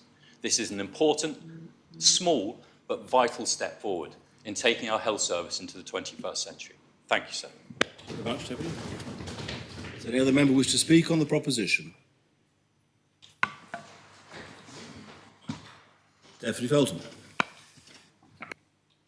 Thank you, sir. I am pleased to follow the previous two speakers because unusually we are in agreement in this case. And I think it's important to make that point because listening to Deputy Morrell just now, he made the point about putting what is right first. And I think that's what we absolutely need to do here. This isn't about personal and petty politicking. I find myself really quite sad that we're in a position that members of the government cannot work together in the best interests of the island in this instance and haven't come to the Assembly with the consensus that they promised that they would do at the beginning of this term, particularly on an issue that is so critical for the health and well-being of islanders. We've got large issues to resolve when it comes to the health service. And for me, this is the only option on the table currently that gives us any ability to try and resolve them in a sensible manner. I listened with interest to the Constable of St Lawrence because I have some sympathy for her views. I myself have been on a bit of a thought journey about this proposition. And I have to say, when the Health Minister and officers first came and consulted with PPC, I was quite irritated. I was irritated because I felt that we were being consulted too late in the day, but I've got over that now. But I do hope that the Minister and her officers will take those comments on board. But I was also feeling the same as the Deputy of St Lawrence, Constable of St Lawrence, apologies, Constable. The Constable of St Lawrence. The first thoughts that went through my mind were, well, isn't that what the senior managers in health are paid to do? But I've since read more into the proposition, obviously in my position of Chair of Public Accounts Committee, had conversations with the Public Accounts Committee and with the lay members and also the Comptroller and Auditor General, have reminded myself of the previous reports and recommendations put out by the Comptroller and Auditor General, which did recommend that there should be a Board of Governance for health on the island. And also when the previous board was in situ, had commented that overall governance had been improving. But there were flaws, as Deputy Gardner has pointed out as the previous chair of PAC. There were flaws in that setup of that particular board of governance. One may well have been that it had unpaid voluntary members that were also local and perhaps didn't have the level of expertise that the board that is being put in front of us today will have. So I brought the amendment that I brought in the spirit of collaboration, in the spirit of wanting to take us forward. Because even at that time, and I'm looking at the date of the amendment, it's the beginning of May, even at that time, there was discussion, gossip, rumour in these corridors about what this board meant, how much it would cost. But for me, the big question is, what's the cost of doing nothing? What is the risk to islanders if the governance within health and social services continues to deteriorate? What is the risk to our health service if staff morale continues to deteriorate? So I brought the amendment to reduce the period of appointment from 3 years to 18 months. to mitigate some of the risks and some of the concerns that I knew members had about the cost, about whether this was the right solution, and about whether it will deliver what it needs to deliver for the public. And I also did that knowing that as the chair of the Public Accounts Committee, my committee has made the governance of health and social care a key focus for this term of office. And we have also recently launched a review into the governance of health and social care. So I can give the Assembly my word that the Public Accounts Committee won't let this subject go.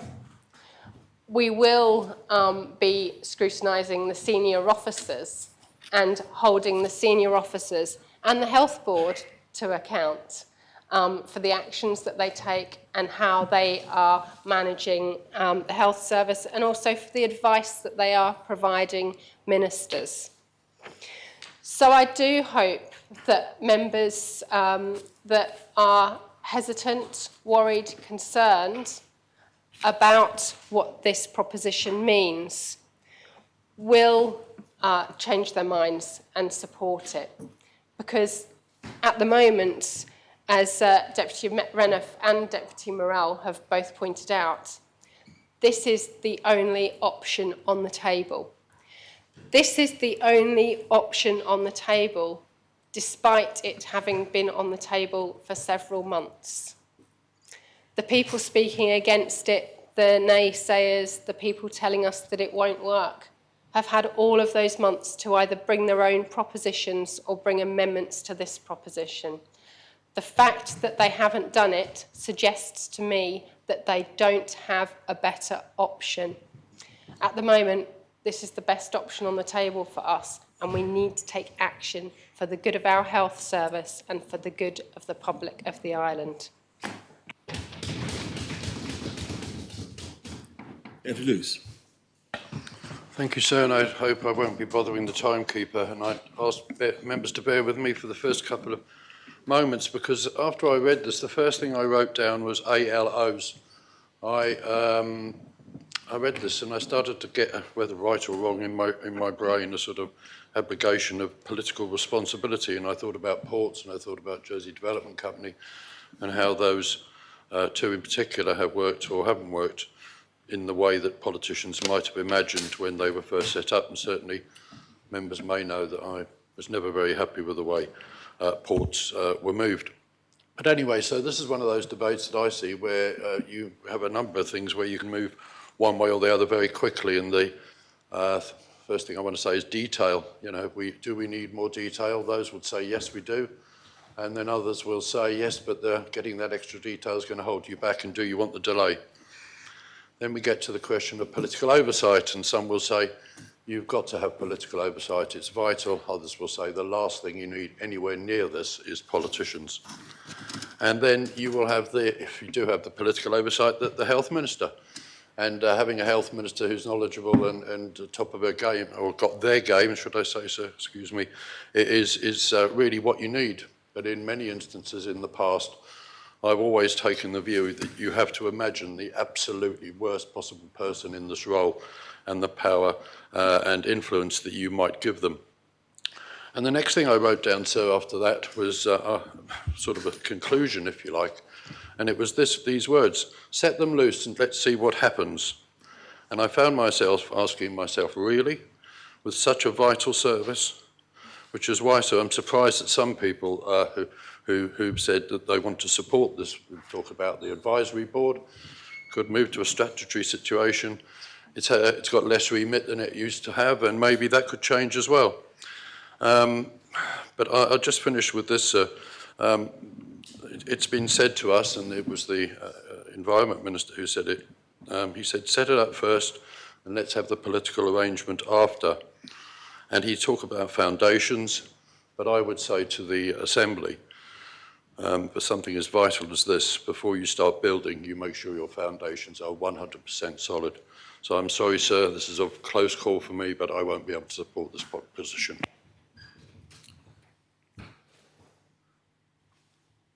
We are within 2 minutes of the time when standing orders require that I ask the Assembly whether or not it wishes to continue or wishes to adjourn until the next continuation day, namely at 9:30 tomorrow morning. I have no one listed ready to speak at the moment. If it helps members, is there anyone who's intending to speak? Obviously, the Minister will have the opportunity. So, well, there's one person who's indicated a wish to speak, in addition, of course, to the Minister's right to respond. I'm in the hands of the Assembly whether we adjourn or whether we... So may I propose that we continue until 6 o'clock? That's seconded.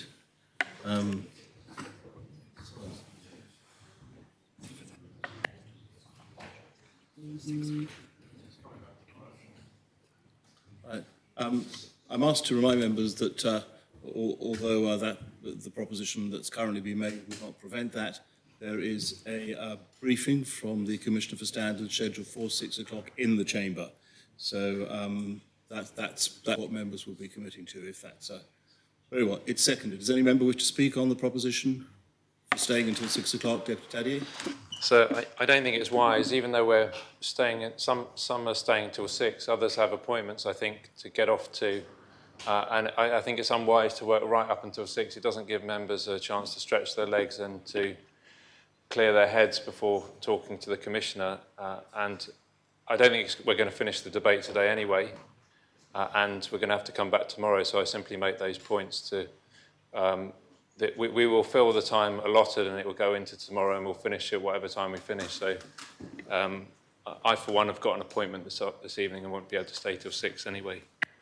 Any other member wish to speak on the proposition as quickly as we can? Other member wishes to speak? Do you wish to say anything further, Deputy Minister? Those in favour of adopting the proposition, which is to remain until 6 o'clock, kindly show. For the appel, please, sir. That is called for. I invite members to return to their seats. The vote is on whether or not to remain until 6 o'clock for the continuation of this debate. A vote pour is a remainder until 6 o'clock. I ask the greffier to open the voting and members to vote.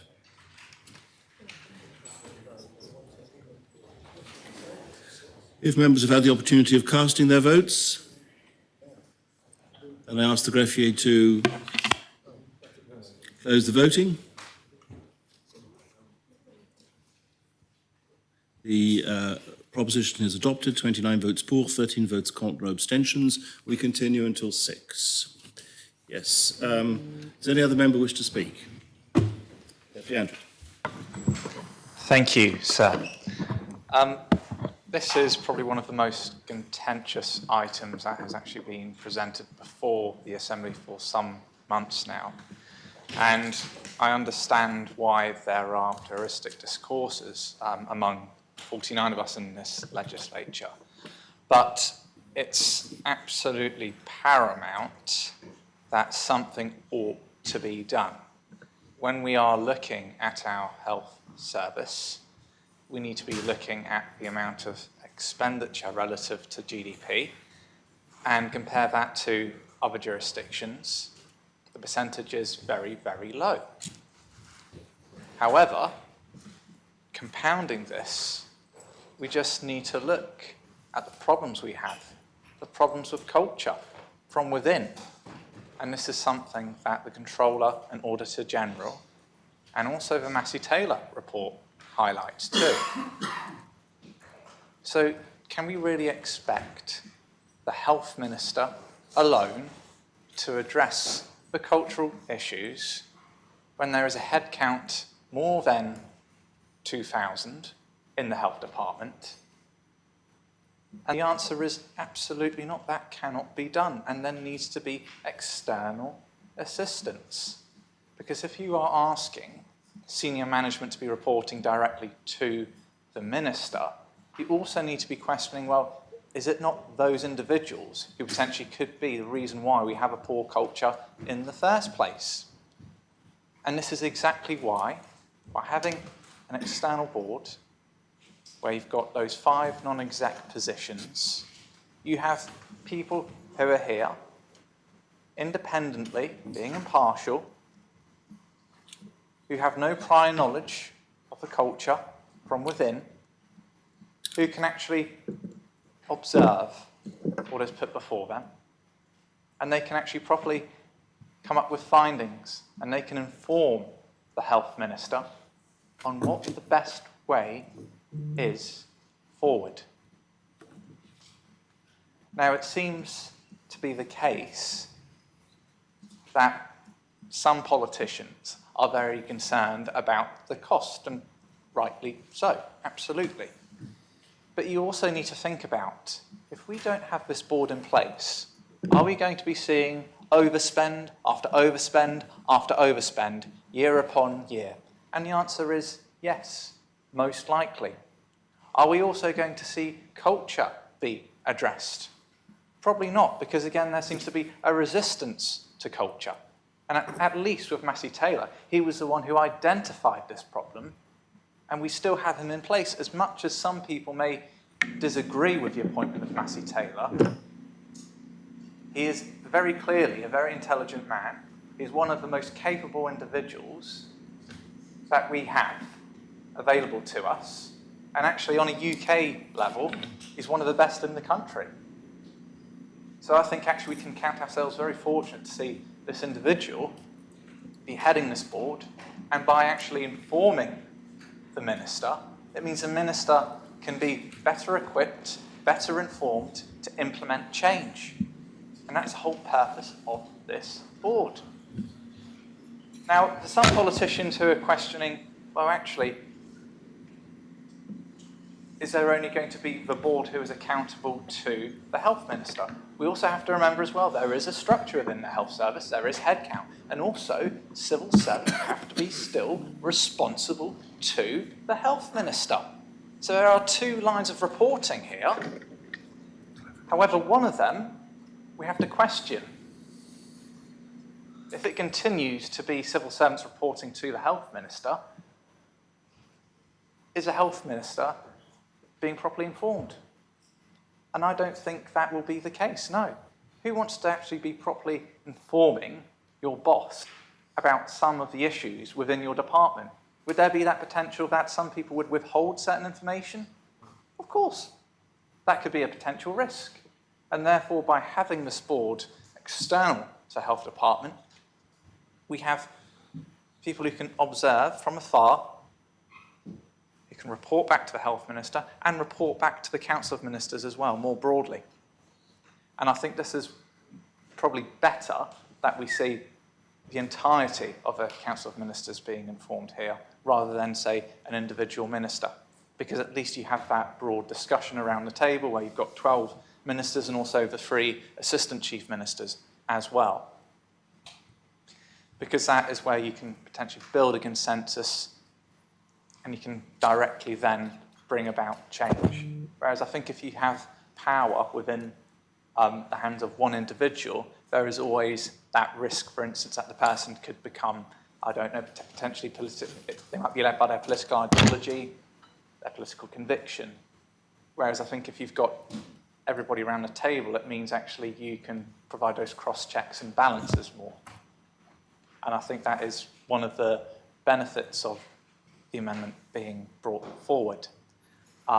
But it must be said as well, when we're speaking about the time frame, I think initially when the health minister said, it's 3 years that the term will be of this health board, that was, I think, a prudent move, because actually what you're seeing is a level of continuity. And one of the problems we have with our legislature is we have elections every 4 years. And as we've just seen in the 2022 election, 22 new politicians to the legislature, a massive, massive change. And coming with this is potentially a change in direction as well. So I think what the health minister was seeking to do is to try and provide some stability, build a working relationship with the health board. And I think that was absolutely crucial. Now, by setting up, for instance, a statutory board in the first instance, what happens if it goes wrong? And I think that's the reason why it's been brought forward on the basis of actually being an interim advisory board. And I think that the health minister's really reiterated, if things do go wrong, then absolutely, as we have all taken our oaths of office, we've got to be accountable. We've got to say, look, yes, it's not worked out. Things have failed, and we've got to go back to the drawing board. But I feel as well it's important to remind members we are a legislature of 49 individuals. And quite rightly, as some politicians have mentioned in their speech, we can quite freely bring forward propositions. So if somebody's complaining about a proposition or a proposal that's in the works, then we can, as backbenchers, especially non-executive members, we can bring forward our own proposals. And that doesn't seem to be happening in a non-exec. And, you know, it's not being disrespectful, but it's the same figures such as myself and the likes of Reform who keep on bringing things forward all the time. But actually, you know, as a legislature, we have the freedom to bring forward propositions. And that's what we need to be seeing more of. That challenge the executive. It's understanding the political framework within our assembly. The executive absolutely need to be bringing forward proposals, but where the executive are not doing their job sufficiently enough, the non-executive have the ability to enforce the executive. And I think there's actually been plenty of time to do that. Now, the reason why, for instance, I've not brought anything forward is because actually, yes, I was fairly content. I had questions, don't get me wrong. I attended 2 briefings. The first briefing, I wasn't really given the opportunity to ask my questions, so we rearranged. And the second briefing, I was able to ask 4 questions where actually there's things outstanding and I just wanted that clarity. And I think that was really important. You know, communication. And I think we have to see a good line of communication between the executive and the non-executive. It's good to provide that positive challenge, but also we've got to reinforce with constructive feedback too. And what seems to be happening is evidently there are tensions in this assembly. It's, you know, more toxic than the last assembly. That's what quite a few people are telling me. And that's not really good for democracy. And as an assembly, we need to get our act together, I think, in quite a lot of ways. Because, you know, it's stuff like this where we need to be looking at the contents of the proposition, and it's not about individuals so much and voting for or against individuals who might be proposing certain propositions or amendments. And, you know, I think this is really a crucial piece of work. It's important as well to mention, sir, you know, we have an ageing population, as Deputy Morell mentioned, and social expenditure is going to increase inevitably. And what I mean by social expenditure is education and healthcare budget expenditure will drastically increase in the next couple of decades. It's going to happen. And if we have a poor level of governance being maintained in health, what does that mean? There can be compounding issues. So now is a time where we take a look, we appraise things, and we come up with solutions. That's what we're paid to do. And I think the non-executive have to be really supportive of the executive. It's a tough ask. We all know that. There's going to be some massive challenges. We know there are problems in health and social services. But for me, I'm very passionate about being outcome-based. That's what I was certainly elected to do, to actually come up with answers. And I think the board, okay, yes, the cost is fairly extensive, but it's a better way forward to be assisting the Health Minister rather than continuing as is, because by continuing as we are, there's not actually going to be any form of resolution to this. And we're just going to go down this very, very bad road that nobody wants to be going down at all. So I think actually we do need to actually commend the Health Minister, who has actually been innovative in what she's come up with. And we also have to remember as well, she is somebody who has a good pedigree, a level of specialisation in this field as well. She's one of the very few people in this assembly who have that experience. So that also has to be remembered. You know, and you will, of course, have those individuals externally to the assembly who will make comment, but at the end of the day, we have somebody who is highly qualified in the profession, who has previous experience of establishing boards, and we are very fortunate in that respect to have her here with us. But it also has to be known as well. When you're looking, say, the Health and Social Security panel, there are a couple of individuals who've got the experience as well to provide that constructive scrutiny, and I think they also have to be heard too. And there has been some, for instance, in a meeting that I was in yesterday, there were some comments that were made, and actually they made me think, because it was about providing a healthy challenge in regard to what the executive are doing. And I think that is how it should be, and we should be like that more often. So, sir, I most certainly will be supporting the Council of Ministers in bringing forward this proposition for approval. So, thank you, sir. Yeah, can you give way for a point of clarification? Thank you, sir. Sir, the Deputy mentioned that the Massey-Taylor report was the first to mention culture. Did the Deputy accept that the Controller and Auditor General raised culture in both her 2018 and 2022 reports, please? Sir, I can confirm that I have actually read the 2022 report, and yes, I did mention actually in my speech that it was both the Massey-Taylor and the Controller and Auditor General's report that did mention the problem of culture.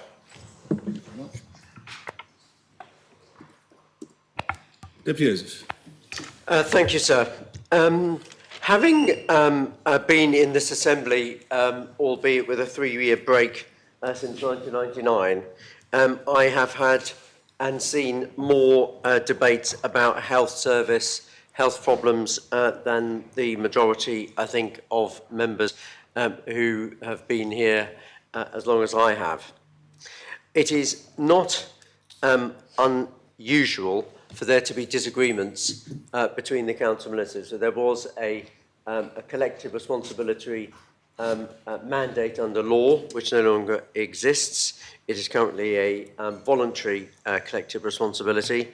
And I don't think it's bad in a democracy, actually, for there to be disagreements, albeit that they are best perhaps dealt with within the confines of the Council of Ministers. As I say, as a minister of some years, I think there's a lot to change in the way that the civil service provides assistance to the Council of Ministers at the moment in terms of communication. And I think a lot of the issues that we've heard about in the debate this afternoon are about perhaps a miscommunication or a lack of communication amongst key issues. And I think the issue of private secretaries and the way that private secretaries explain to ministers what is important is something that needs to be happened. I will be supporting this proposition because I believe in collective responsibility. I would also, however, encourage, if I may, the Health Minister to recognise that this is not simply the setting up of a board of which she is going to have sole and direct and absolute control and power over. Health is too big, too important, too expensive, and the challenges in terms of infrastructure and facilities are just too big to be dealt with by just simply one minister who's also not, in fact, in charge of dealing with the building of the things.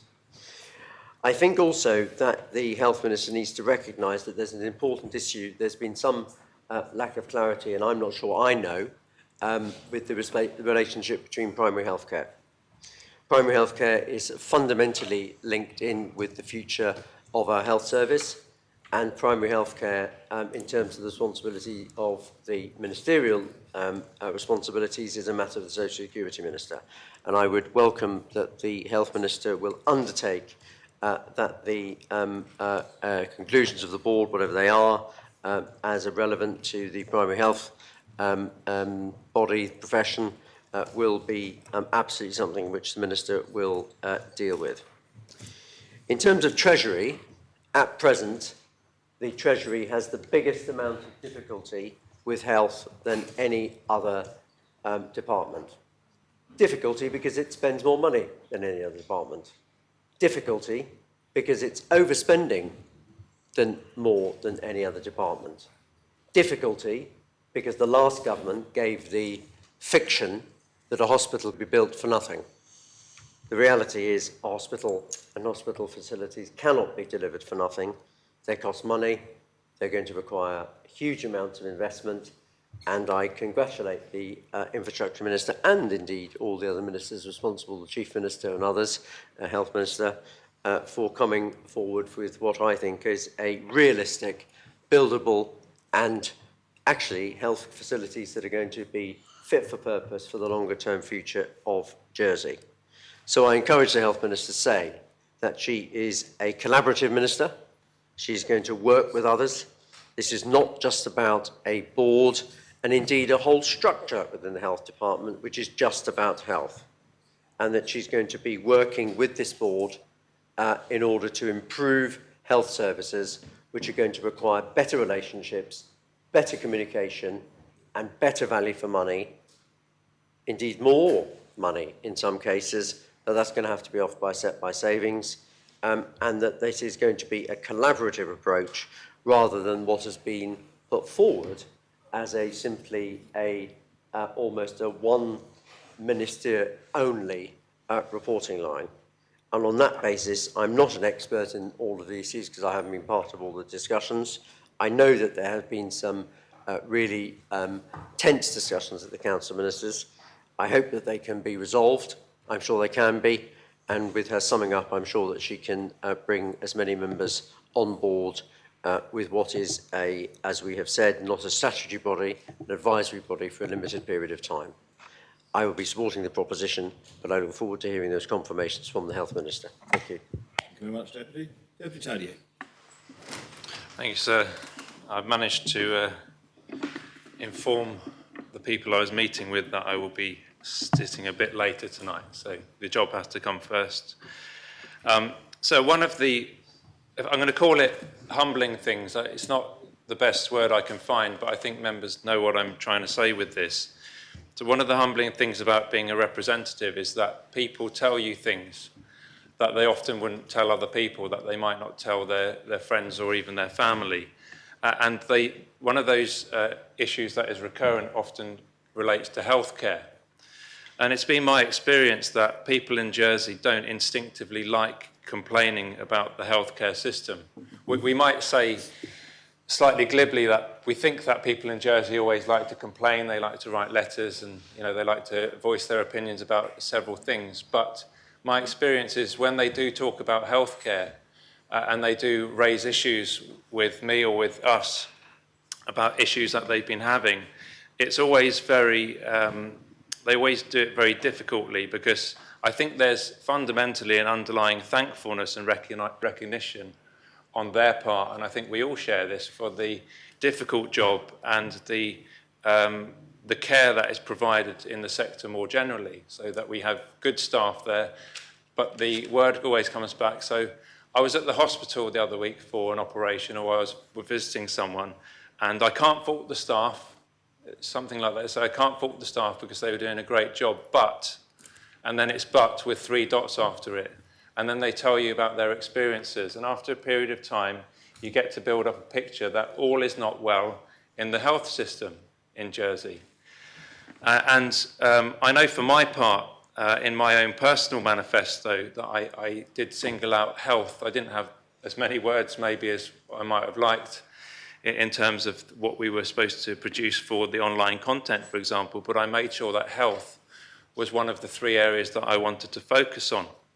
And I said that health is the great leveller, and that I'm proud of our frontline workers, but there are urgent issues that we need to address in the healthcare system. And I think those do relate to things like waiting times for operations, something I raised this morning in questions to the Chief Minister, in which I'm also in contact with the Health Minister about, and I thank her for her speedy response on that.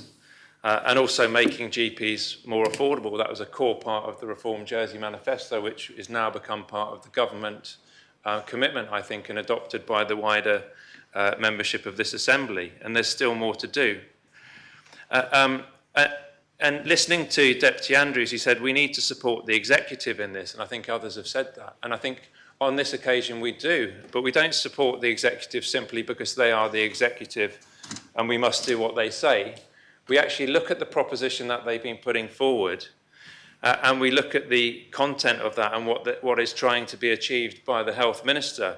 Now, I think I do feel for our health minister sometimes because it seems like she can't do right for doing wrong.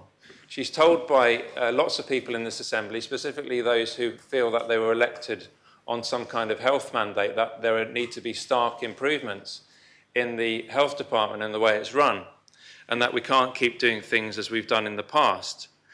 And then when she tries something which is new, which is a collaborative approach, which actually says we do need to change things here, we do need to change the culture, we basically get the response of, excuse me, sir, for saying it like this, we don't like it and we don't want it. And that was something I used to joke about with Deputy Labby of St Helier in the past. It's like the lowest common denominator arguments in the Assembly when you got through everything. Well, what is it that you actually don't like about this proposition? It just boils down to, well, I don't like it, I don't want it, and we don't need it. And I think that's unfortunate because I must admit, as a party and as individuals in the party, we looked at this when it came out and we thought, okay, what's going on here now? Because I think, some of us have been around long enough to try and say, is the government trying to pull something here? Are they trying to pull the wool over our eyes? Are they trying to buy time? And we looked at it and actually said, I think they're onto the right thing here. I think they're actually doing something which is correct. They recognise that there are serious issues in the health service that need to be addressed. And they recognise that we can't keep going as we have done. So this is why one of our members, Deputy Feltham, and I think we need to thank her for this. We didn't have a separate debate on the actual amendment, but I think it's an amendment which actually adds a safeguard to the proposition. It means that this government will have to be accountable for a policy area that they're leading on, that they're bringing forward with the conditional support of this Assembly. And the Assembly is saying to the ministers, including the opposition party here, because Reform Jersey, if you like, is the opposition in this Assembly, the formal opposition, but we're not one that opposes simply for the sake of it, because an opposition party in another jurisdiction might have simply said, here's an opportunity to sink the government and actually to send it back with its tail between its legs, because that's the kind of politics we support. But in Jersey, our party, Reform Jersey, says, let's look at the substance of what they're trying to achieve. And yes, actually, it is the right substance. It is the way we should be moving. But let's put that safeguard in place to make sure that the government can come back. If it's working, great. The Assembly can re-endorse it for a further period. If it's not working or if it needs tweaking, there will be that opportunity in 18 months' time for the government to come back. They must come back and get approval for what's been proposed. And also, it's a period of reflection so that we can reflect on what's been done. So it might be slightly unusual at this point to go back to a former health minister, sir, which I think was Deputy Andrew Green, who said, he went paraphrasing Einstein, I think, if we keep doing what we've always done, we'll keep getting what we've always got. And I think the health minister on this occasion needs to be given the support to say that actually we don't want to keep on getting what we've always got. We want to be able to do things better in Jersey than we have done up until now. And I think in doing this, we can actually help the minister and help the Council of Ministers actually deliver on what we should all be supporting is a better healthcare system for our whole island, sir. Very much.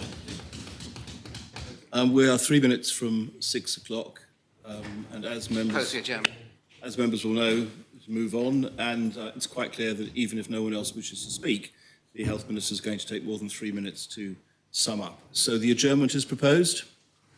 Very well. Could I just remind members to remain, because there is a meeting with the Commissioner for Standards. Aside from that, the Assembly stands adjourned until 9:30 tomorrow morning.